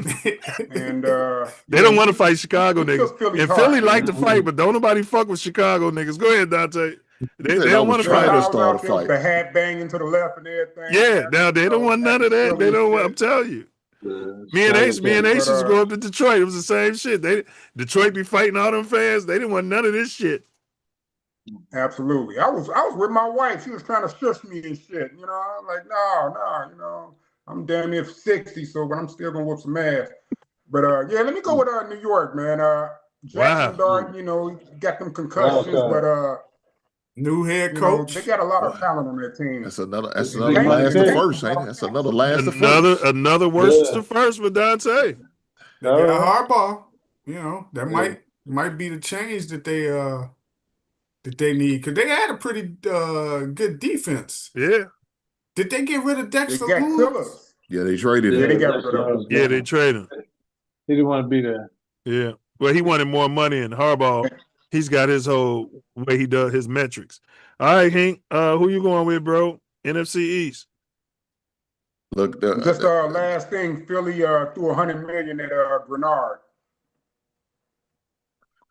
I'm gonna go with Philly because the rest of that division's terrible, man. The Giants are not there yet. I have no faith in the Commanders. Their defense is just dismantled, and then Dallas is just gonna do Dallas shit. So, wow. Yeah. Okay, that was easy for him. He's going with Jalen Carter and the Eagles. Yeah. That could have been us. We could have had Jalen Carter. All right, Diesel. Jalen Carter, Jalen Hurts. And I'm going with the Eagles. You going with the Eagles, Ace? I'm going with the Cowboys. They made improvements in the draft on their defense, and they can score points with anybody. And I think the Eagles are going to regress a little. They did re-sign Carter. They picked up his 5th-year option. But yeah, and I'm taking the Cowboys, and I'm actually picking Washington or New York to finish second. It's a good division. All them teams are good. Well, Washington still got Jaden Daniels. Well, I don't think you believe in Jalen Hurts as much as you were purporting last week. I just think they're going to take. I think they're going to take. That's what it sounds like. He went from first to third. Yeah, I think they're going to take a step back from all of the commotion that they've been having around the organization for the past since they lost. Well, I'm in agreement with you somewhat, Diesel. Oddly enough, but because I was struggling between Washington coming back, because the only reason they went down like that is because Jaden got hurt. Dallas had a prolific offense. Look at that, 471 points. Their defense was just shit.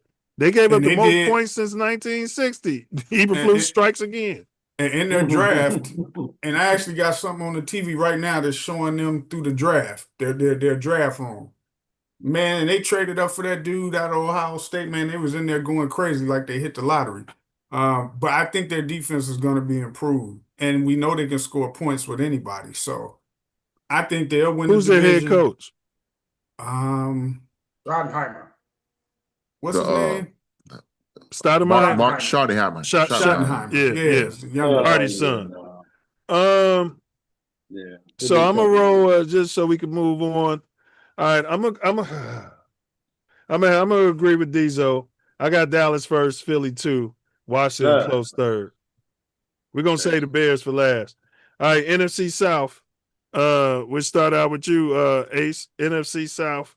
Panthers, Tampa Bay. Look at that, 8-9, 8-9, 8-9, 6-11. Falcons. They got our GM, our assistant GM at the helm now. And then you got the New Orleans Aints. They don't play D. Well, at least that was years ago. Who you rolling with? I'm going with it's tough. This is tough.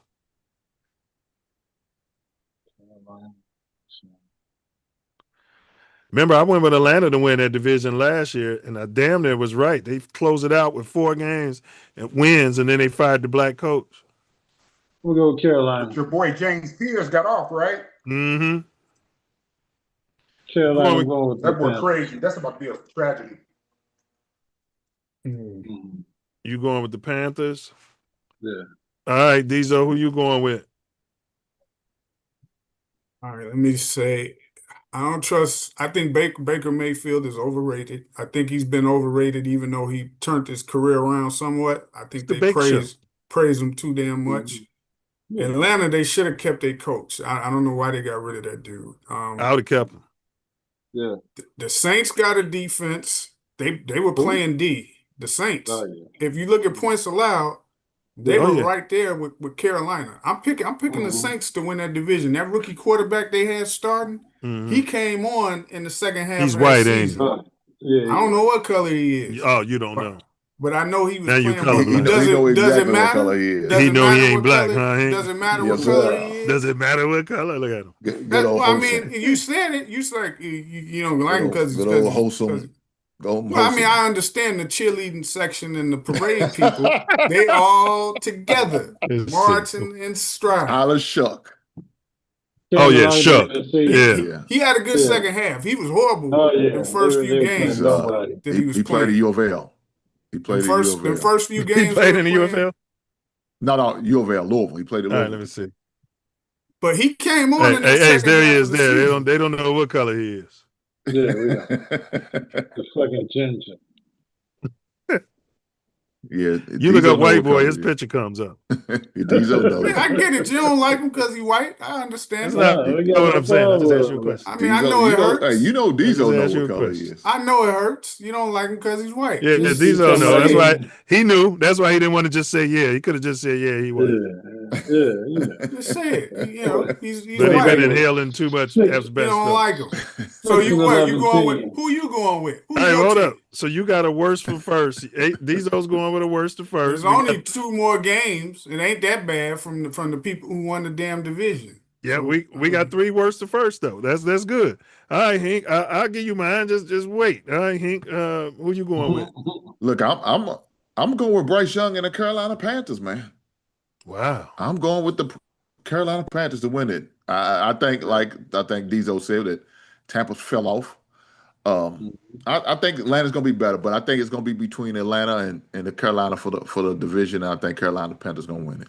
And it'll be another year like this, 9-8, 8-9. Well, I don't think it'll be that bad. It'll be more like 10-7 or something. Atlanta shouldn't have got rid of their coach, but and my pick might be different. I do like their coach though. Who did they get to replace him? The guy from Cleveland. Oh, you like him, huh? The one called Shedeur Sanders the N-word and told him you would never play. Stank Ansky. Allegedly. That's his name. You'll never play for me. Yeah, Stank Ansky.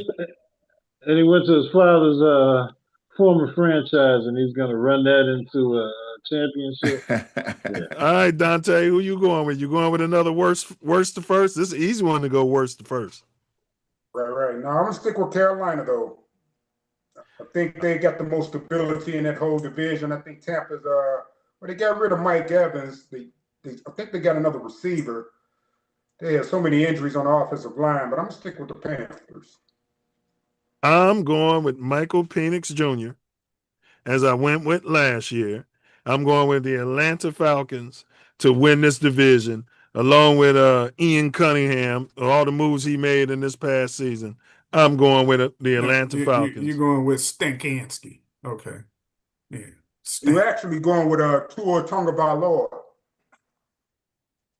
No, I'm going with Michael Penix Jr. He's on the Falcons too. But he's going to start. Yeah, he's a quarterback for the Falcons too. That's where he got traded to. Yeah, but he's not QB1. Oh damn. When is Penix coming back? Right, I don't think it matters. They both terrible. Who cares? One had they butt busted in the league, and the other one he literally had his butt busted, and the other one he messed up both his legs, both his knees. He never helped. And the coach don't want to run the damn ball. Come on. All right, well we're gonna do the next one, and I'll find out when Penix is supposed to be back.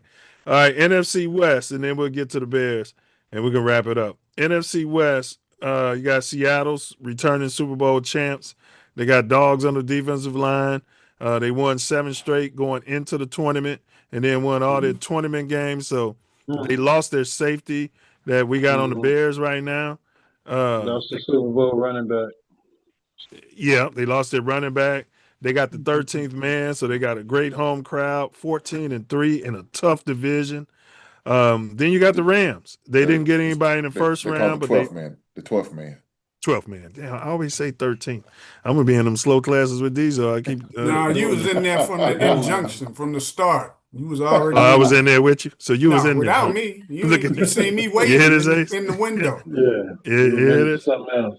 Yeah, he's admitting. Shout out to the window lickers. Shout out to the window lickers. Yeah, parade flag carriers. You hear them all chiming in. All right, we got the LA Rams who didn't bring in first round help, but they got a quarterback, for Matthew Stafford, right? They finished 12-5. They beat our Bears. We don't know whose fault it was, but DJ Moore ain't in town no more. Okay. Well, you can't say that. And the GM made a decision and moved on from DJ Moore. He's your favorite GM. All right.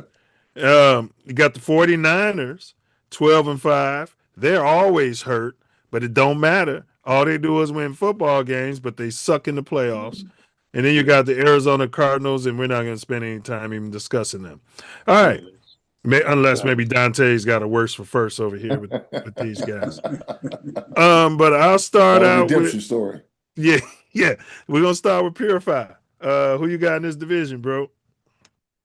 Man, that's a tough call, tough division, but I'm gonna roll with the Rams. I think man, I ain't got nothing to say. I'm just gonna say the Rams, man. It's too tough a division for me to call. It's a gut feeling. You like their uniforms better. Stop it. I just think they got the better quarterback, you know? Yeah. I mean, Seattle had a great defense last year, but how many times can you keep running your defense out there as your main weapon? You got to score some points. Yeah. Bright yellow throwbacks. You like those? And you saying the offense, the NFL be catching up with what you're doing out there too. Right, that's true. So you going with the Rams? All right, Hink. I'm gonna go with the Rams because I think it's gonna be Sam's. I think it's gonna be his last hurrah. His swan song. Yeah. I think I'm gonna go with the Rams because of that. And like you said, they lost a couple good defensive players as far as Seattle on defense, and you lost your MVP of the Super Bowl at running back. So yeah, I could definitely see him take a slide. So I'm gonna go with the Rams. Okay. Diesel.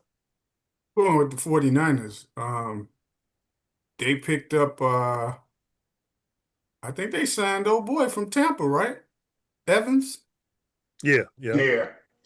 Could be hurt. 49ers, right? Yeah. I think and I think their defense is the defense should be okay. But yeah, I think Seattle lost too many players. The running back they lost, and then I know they drafted to do that at Notre Dame, but the other running back, because it was a two-head monster for most of the year, he coming off an injury. So, and then the Rams, their defense the second half of the season stunk. They were good the first half of last year, but when they got into their last weeks 10 through the rest of the season, teams were putting up points on them. So I'm gonna go with the 49ers to win that division. Well, you know they always hurt because their practice facilities is next to a electrical generating power station. This is not my conspiracy theory. Niners. The Niners? This is what the Niners are putting out there. They think that's why they might be hurt. Where the hell is they practice at? What city? It's somewhere around there, around Bay San Area or Fran. something? But it's by power generating. Like Eisenhower was by a Clark oil refinery. They wonder why we was losing games. We was dying out there. And then you got the 49ers next to electrical stuff with all that magnetic stuff. Yeah. And I'm just saying this because you like availability. These guys don't be available yet. They be going through a lot of injuries. So hopefully they don't get as many, but it don't take enough for a team to move their practice facility. Right. That's what I'm saying. Why don't they just move the fucking facility? I mean, the Bears, I remember they used to do it Platteville, Wisconsin. They moved to Bourbonnais. Yeah. Because you're in Wisconsin. You're in Wisconsin where the spies are stealing all your plays. That shit was dumb. They've been left Bourbonnais. They've been left Bourbonnais, right? It's Bourbonnais.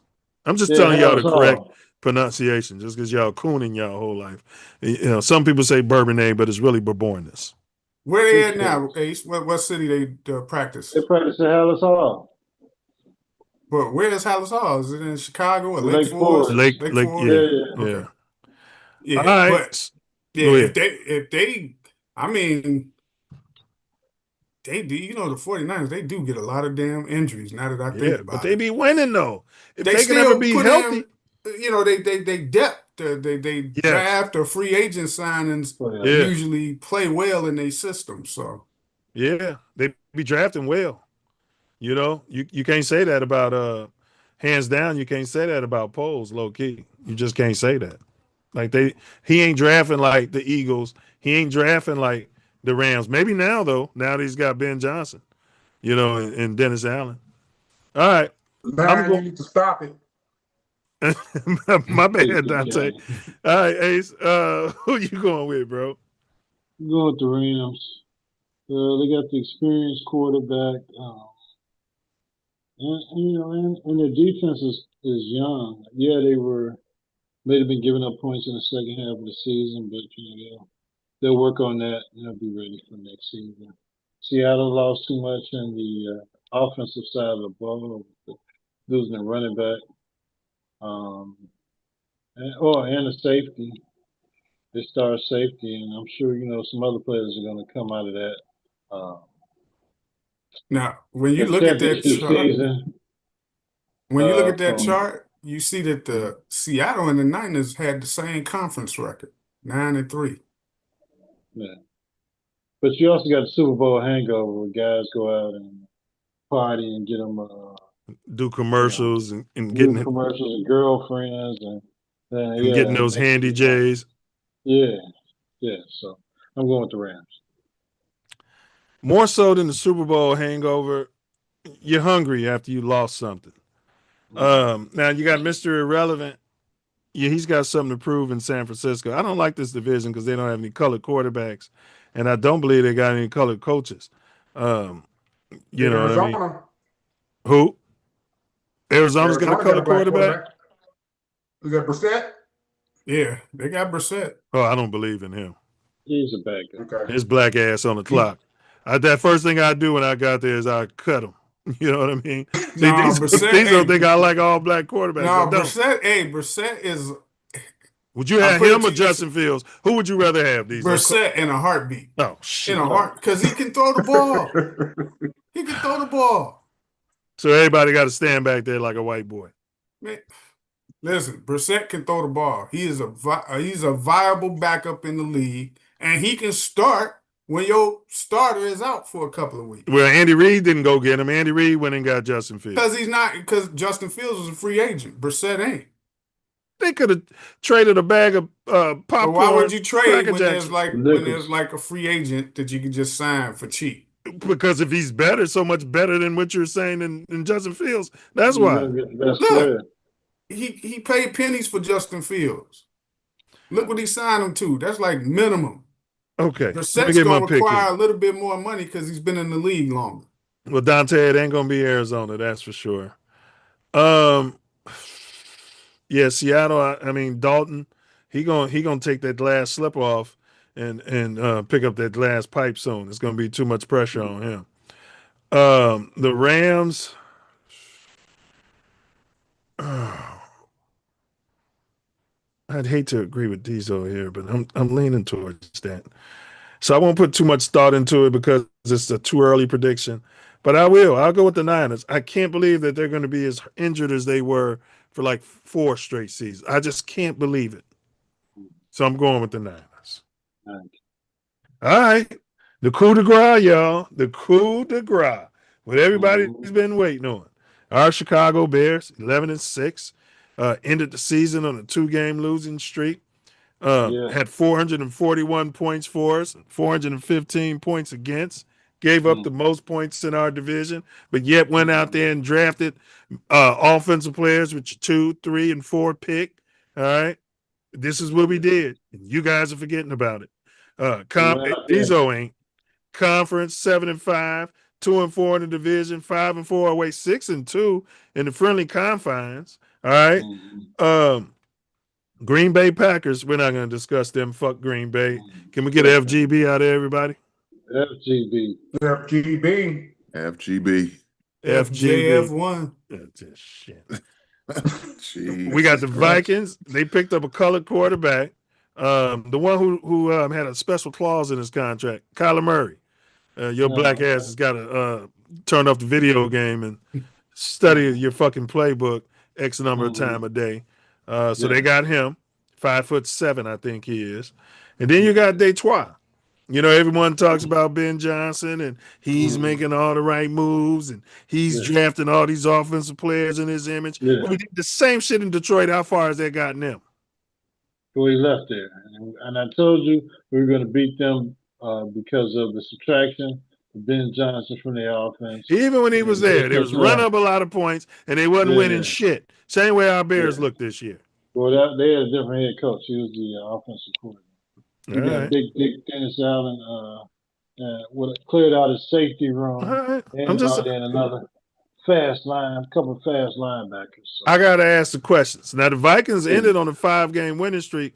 I don't know why you'd pull that drop-dead gorgeous quarterback out, who I absolutely hate, but he did win 5 games at the end of the season, and I'm all about the W's. Pack ended on a 4-game losing streak.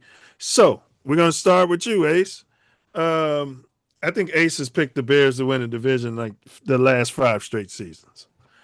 So Ace, who's going to win the division here? Bears. Bears. Yeah. Ace said, "Go ahead, and make it 6." I want to say this: the prognosticators, the national news, Ace, are predicting the Bears to finish third again.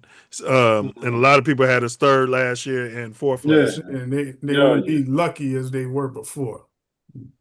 So you're staying with it after knowing that the national pundits think they're going to finish third. That's what you sure you're a Bears fan, Diesel? Are you sure? I said that's what the press is saying. You didn't say that when Mercer just made that statement. And the Bears have improved their defense and some of their offensive capabilities. And we're taking it down to the studs, and we're coming back out as a different offense/defense. Bear down. I'll add to that. Caleb should be a whole lot better. His completion percentage should go up above Vince Evans's. Rome should be better. So I think a lot of players are going to be improving, and they got a second year in the offense. But I'm not giving my selection yet. All right, Diesel, who are you going with? I got the Bears to win the division, and I got the Vikings to finish second. Now, let me say this, because I don't like them saying Kyler Murray can start just coming in as a black free ass. Well, the reason I don't is because dude was basically in his year one that you spent a high draft pick on him, right? So second year. You got to get a dude a chance, right? If that's like his rookie year. Yeah, they're gonna get a chance in camp. Well, hey, again, to say he's going to be the starter and you sign him as a free agent to like a 1-year deal, go figure. But I really don't care because the Bears.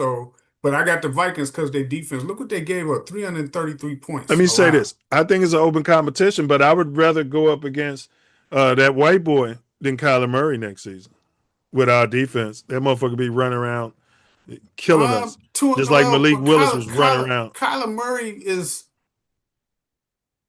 I kind of don't mind.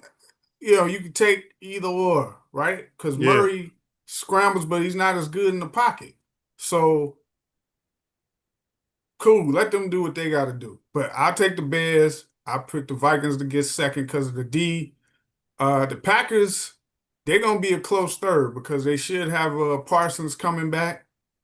And their D was formidable, and it'll be better with Parsons. They got to fill holes because they lost receivers. Coming back is one thing, but being Parsons again is another, man. These injuries these players getting, bro, you just think they coming off these knee injuries. He got hurt late in the season last season, bro. They got to bring him back. He may not be ready till, I don't know.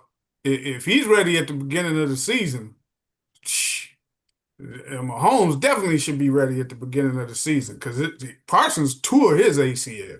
I mean, his stuff was gone. So you got the Packers third and the Lions fourth?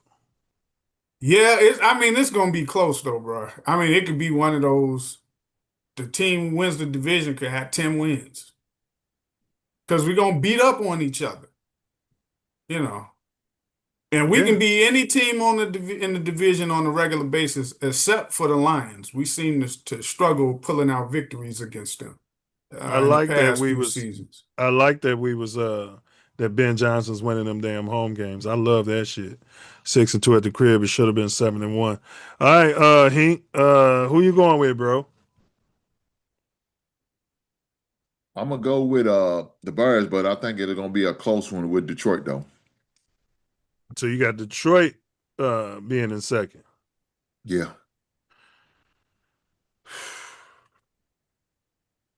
Do you still got Montgomery? Yeah. Or they let him go? No, they moved on from him. He's in Houston. Okay. Yes, he's in Houston. All right, Dante. Man, so Detroit is moving Penei Sewell over to the left side. They drafted a right tackle out of Florida. I guess he's going to start. They got a couple of guards they've been trying to groom. So that was their biggest issue last year, is that they didn't have continuity in their offensive line. And they, didn't have any trust in their offensive coordinator. You got the guy Drew Petzing, got a bad reputation out there. I think his reputation was sullied in Jacksonville, if I'm not mistaken. I forget where he was. But Detroit trying to get themselves together. Hopefully they got some health on their defense.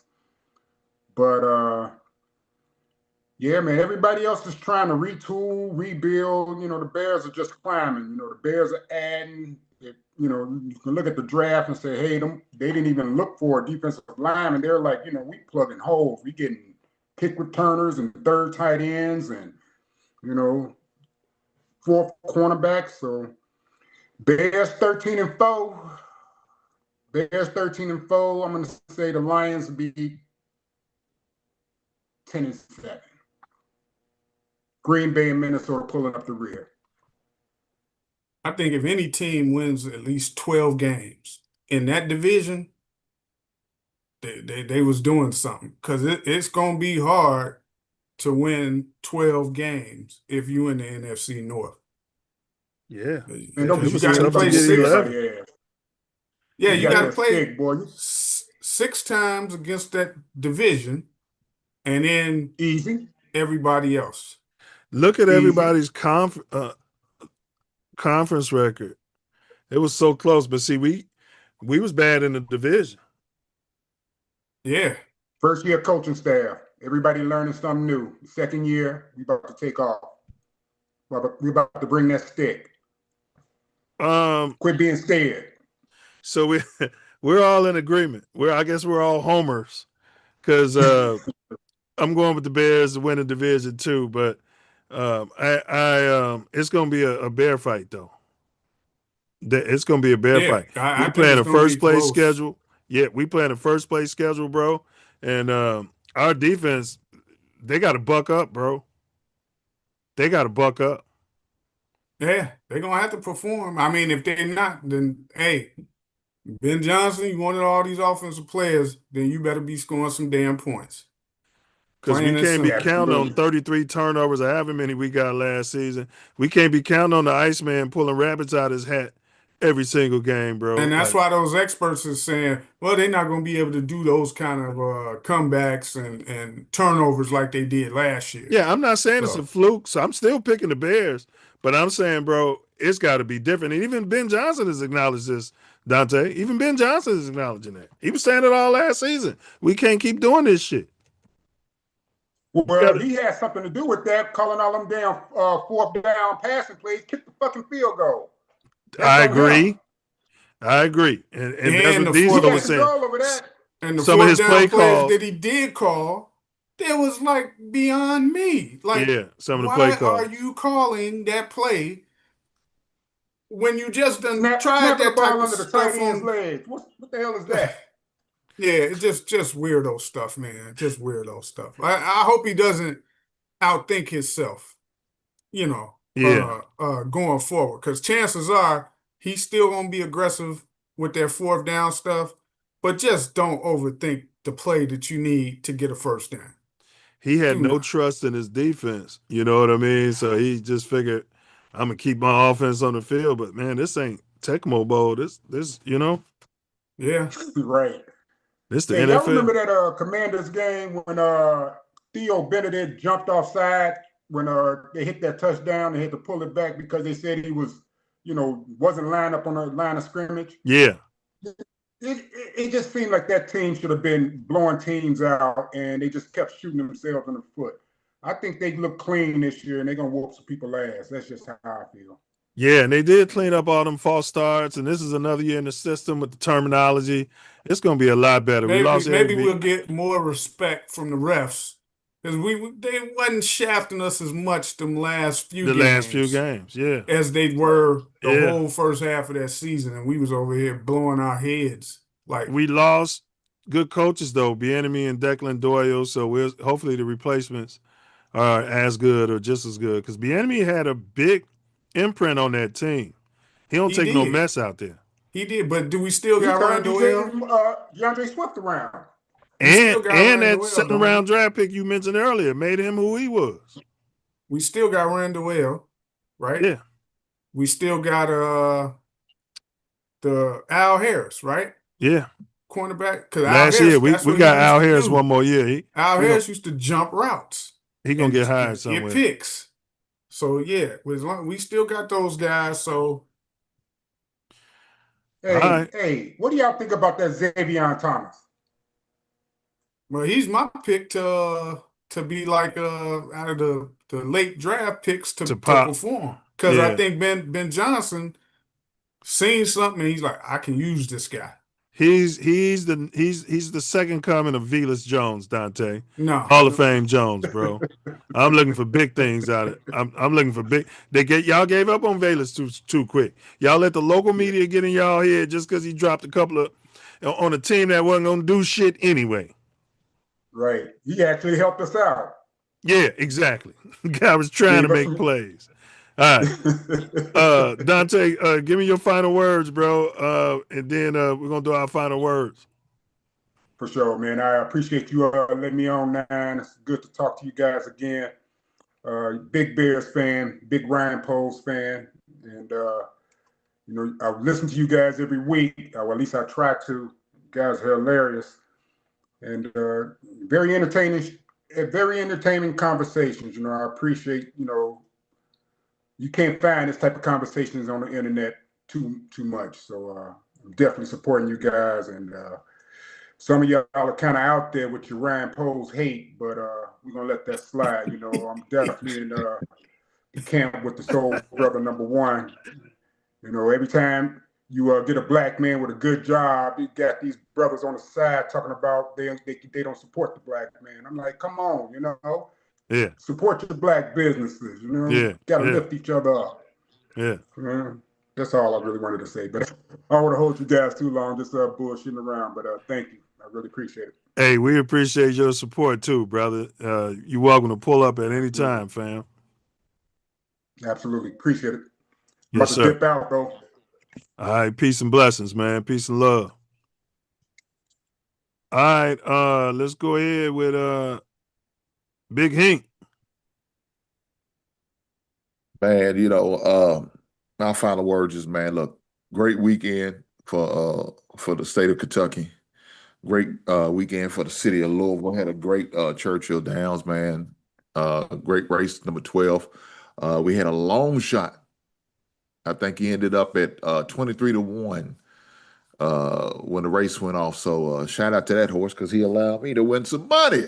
So I'm always good when I can win some bread. Damn, baby. You bet on the long shot? Yes, sir. I put some money on it. I do it every year. I put about $10 on the long shot, so just in case, you never know. Took more losses than wins, but that's okay. It's all in fun. But my just final thought, man. Look here, man. Brothers, just keep doing what we got to do, man, to be better men. Do what we got to do to be better, man. Be better fathers, better parents. Be better brothers and uncles and fathers and sons, and be the best version of yourself, man. I'm gonna continue to push that, but I'm gonna continue to push mental health, man. It's very necessary. I believe in it. I live by it because I've been through it. So for all brothers, man, who's going through whatever they're going through, man, definitely get you some help. Whether you gotta get on somebody's goddamn couch or somebody's goddamn Zoom meeting, get your mind right. Guys, make sure your A1C's in order. Get your blood working on. Go get your full physical. Yeah, I'm about to say it. You about to get all of it right now. Get your full physical. Do what you got to do. You know what I'm saying? We're a man of a certain age, such as all of us old Negroes up here. Go get your colonoscopy. Go get your prostate check. You only get one shot at this goddamn thing. Ain't no reset button. We all know what Nintendo is. You can't hit the reset button, they can start over. It ain't how it works. That ain't how life goes. You only get one shot. Do what you got to do. Hey, well said, brother. Go, yeah, he's like you said, get your whack 100 on. Put the two fingers in there, and then tell them to come in. But bro, it's funny. We're gonna cover that next week. The first for years, bro. The jockeys at another jobs they took away from us. The jockeys at the Derby, they were all black men. Yeah. The original NASCAR drivers were black men. The original jockeys at the Derby were all black men, bro. So we're gonna cover that in depth next week. And it was 2 long shots in there. It was a 23-1 and a 70-1. Came up third. 50-1, 50-1. 51. Yeah. 70-1 got third. Yeah, he ended up. Well, hold on. Time out. Because the highest spread was 50-1. It ended up at 70-1. 70-1. Damn. Boy, if I did a win play show, boy, that would have been nice. Now I played. So I'm a handicapper, but I played. You handicapped, all right. Yeah, I'm glad you admitting it. He's on that handicap. That's the Diesel for me. He's handicapped. Mentally. Yeah, man. It felt good admitting it, didn't it? Look in the window. Yeah, I'm handicapped. Shout out to the ADA and all that. He got that shit up off his chest. Shout out but to he you, was the Diesel. smartest out of the short bus class. You know, the one that looked the most normal and shit. You be like, wait, this motherfucker. You thought he was one of the guys. Wait, hey, shout out to Diesel for being the tallest midget. Shout out to if I'm not in the parade for Jeremiah Mercer, right? And he got his PFC, the personal flag carrier, in bluegrass, and he got the guide on in Ace. They gonna co-sign whatever he say. So I'm content with that, right? God damn. We're just doing what you admitted to. That's all we doing. Yeah, but no, I went in with a few people and we had like a few $100s to play with, which for the Derby ain't much. Yeah. Because it's 20 horses. Yeah. So you got a lot of stuff that you're gonna try to have to cover. So end up missing it because the horse, actually the horse that I was really liked was the same odds as the horse who won. But I would have never played him. They were like, man, if you would have looked at that horse real good, do you think? I said, I would have never played him. I said, the Ortiz brothers, neither one of them ever won a Derby race. Neither one. No. So I threw them out. Both of them. Ortiz is taking our jobs. Those used to be black folks' jobs. But the brothers, they finished 1-2. 1 and 2. But Irad is the better rider. He finished second. But I was like, he's not winning from the inside post, which ain't won since '86, and he ain't never won the race. So I made some bets. We got close, but no cigar. But if remember the horse I've like, same odds as that horse that won, and the bet we played, it paid $5,000. It was like $5,500. That horse that got third was 70-1. The horse that won was like 23-1. Yeah, it was a good race, but I would have never played the horse that won because it was a female trainer. They never won the Derby. No, now one of the one of the Ortiz brothers. No, you don't go when it's the Derby. You don't go against history. Yeah, you're misogynist. And you play all. We know he didn't vote for Kamala Harris. No, the Derby. You don't never go had no against women history. president. History gonna have to beat you. It's just gonna have to beat you. You never try to handicap third in the Derby. I learned that years ago. You bet all, unless you can't afford it. But you put all, just for that reason, for that horse who got third, you'd be like, man, how the hell does 70-1 get third?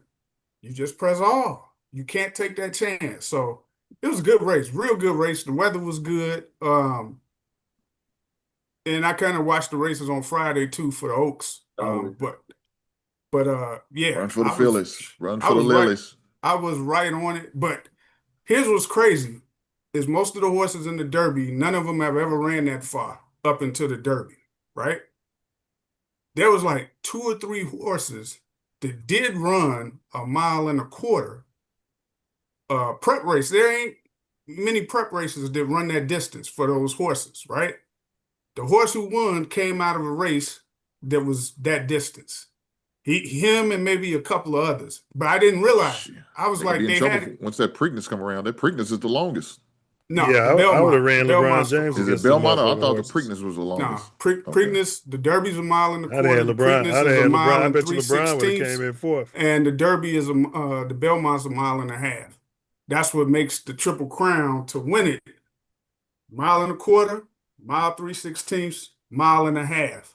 And you got to do it within 2 weeks of I think it's 2 weeks from the Derby to the. They extended it. Yeah, which is it's bullshit. 3 weeks now. It's 3 weeks. Yeah, it's bullshit because you shouldn't do it because that's what shows the test of a champion.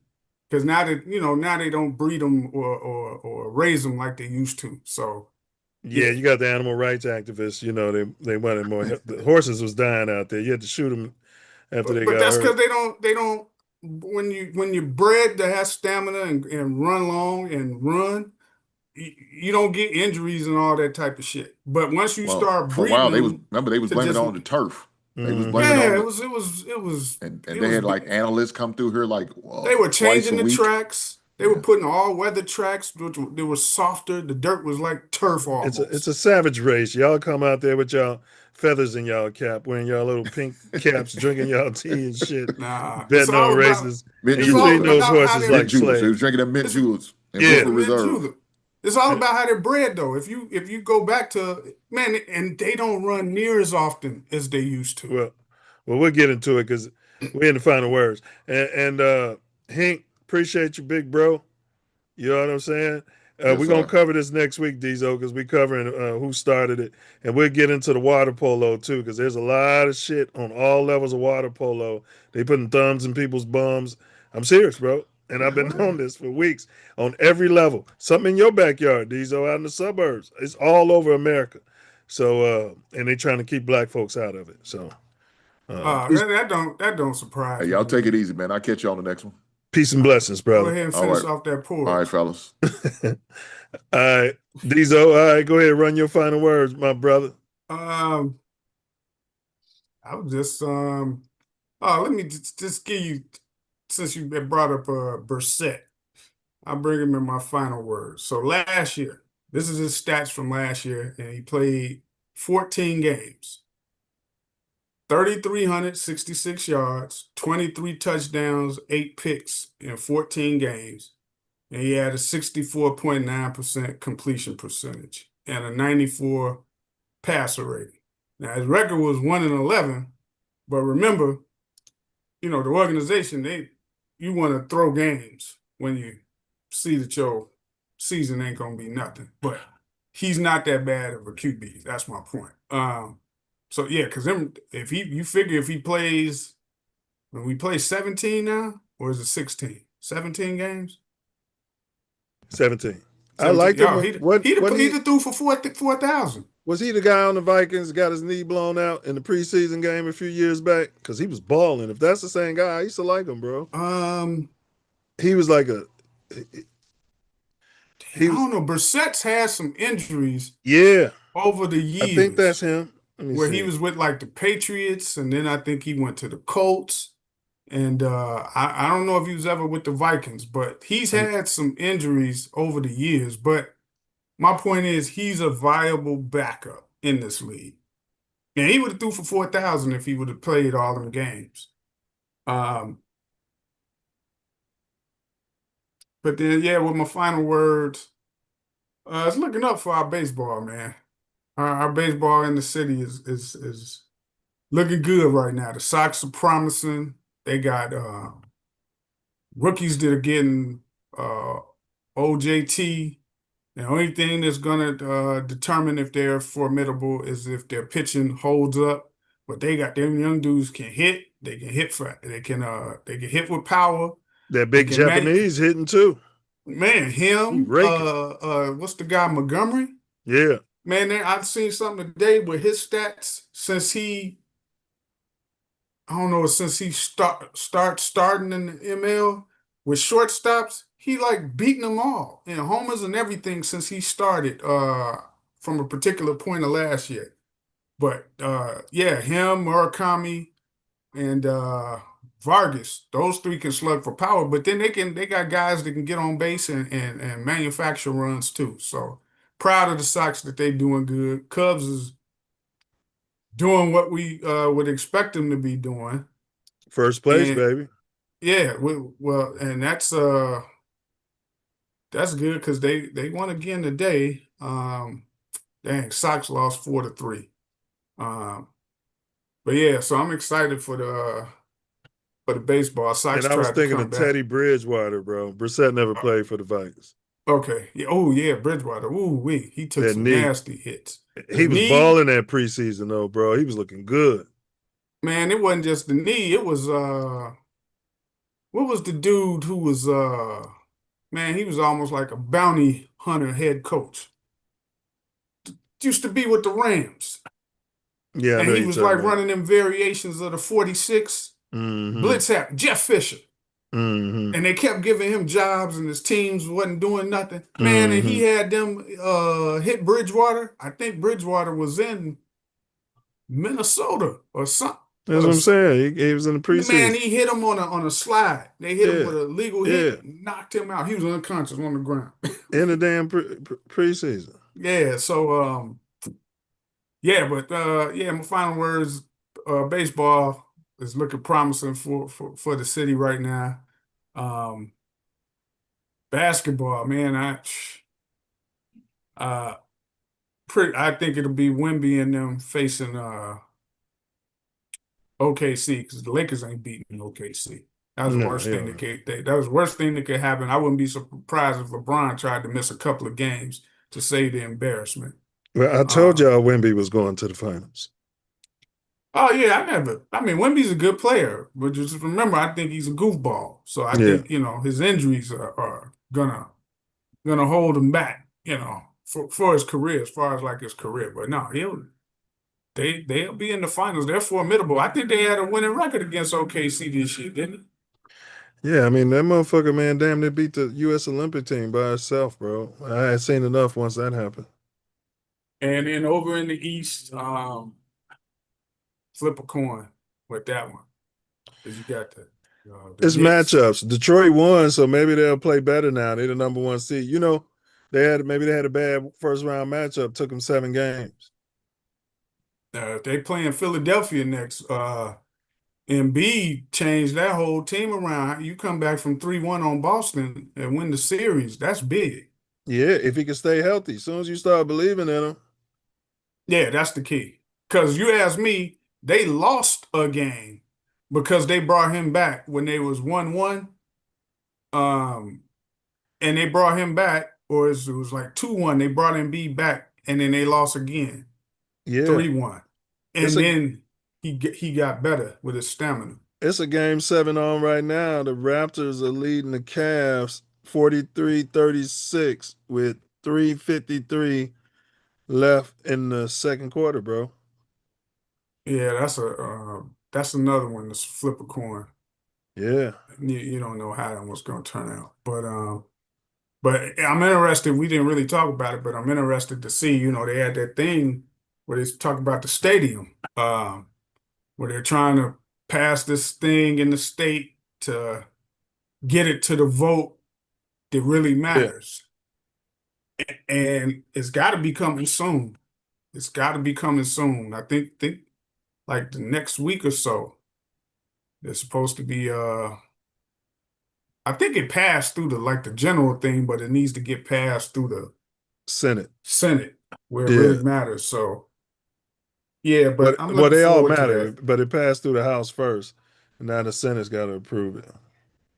Yeah, but I'm looking forward to that. But yeah, other than that though, bro, that's really all I got. I give a shout out to Ace in the Hole for his birthday. I don't want to see his video of who he has jumping out of his cake, but I know it's some of his favorite players. And I don't care to see them, in their G-string draws and all of that. But yeah, that's pretty much all I got, man. All right, fam. Hey, great final words. Thanks for pulling up, man. All right, holler next week. Yeah, I think Ace might have broke. All right, one love, bro. All right. All right, Ace, if you there, bro, run them final words, else I'm just gonna get mine. I'll get mine. He the birthday boy, so he's probably doing his thing. As the dust settles on another wild week in sports and culture, the National Basketball Association playoffs keep reminding us that nothing is guaranteed, not legacies, not seeds, not even narratives the league tries to script. Off the court, the resurfaced Trump press dinner video continues to ripple through the media ecosystem, proving once again that old footage can spark brand new debates.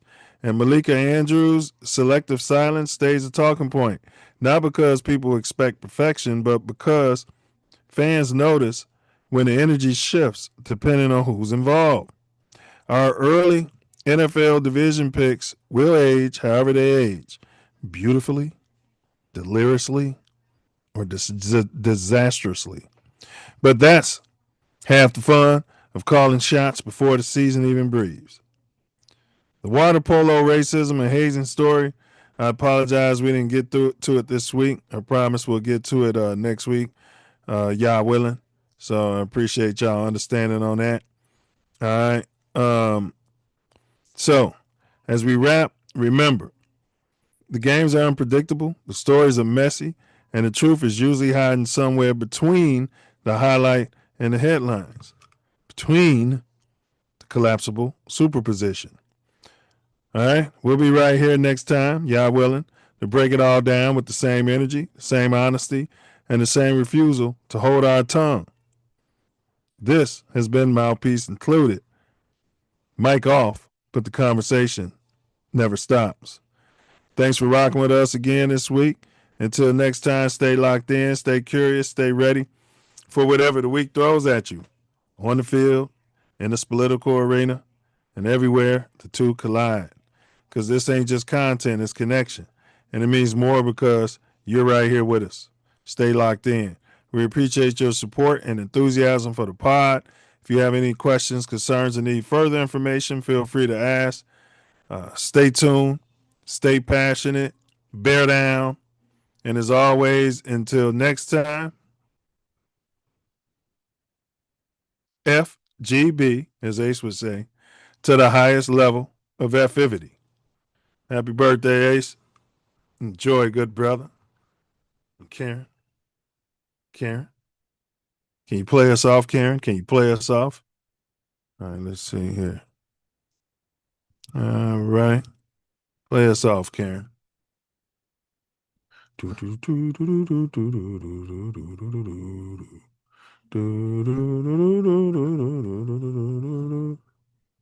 right.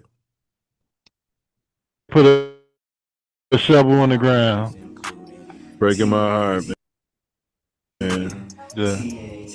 Breaking my heart. You guys gonna get your little suburban stadium and your little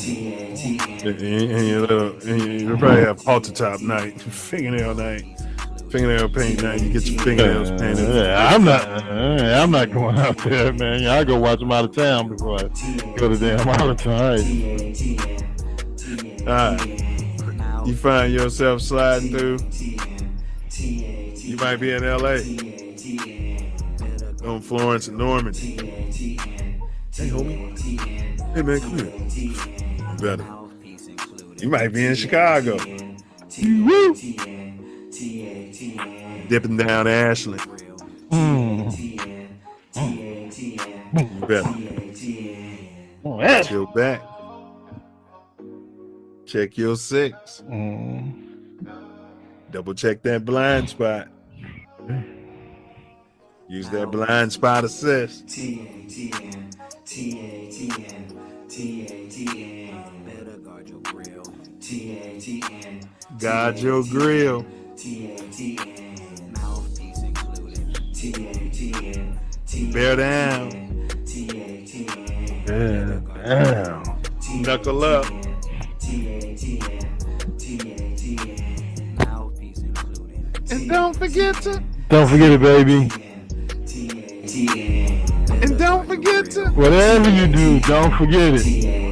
Like, share, subscribe. Hey, butterfly. Forget to bring your mouthpiece. For sure. Don't forget it. TATN.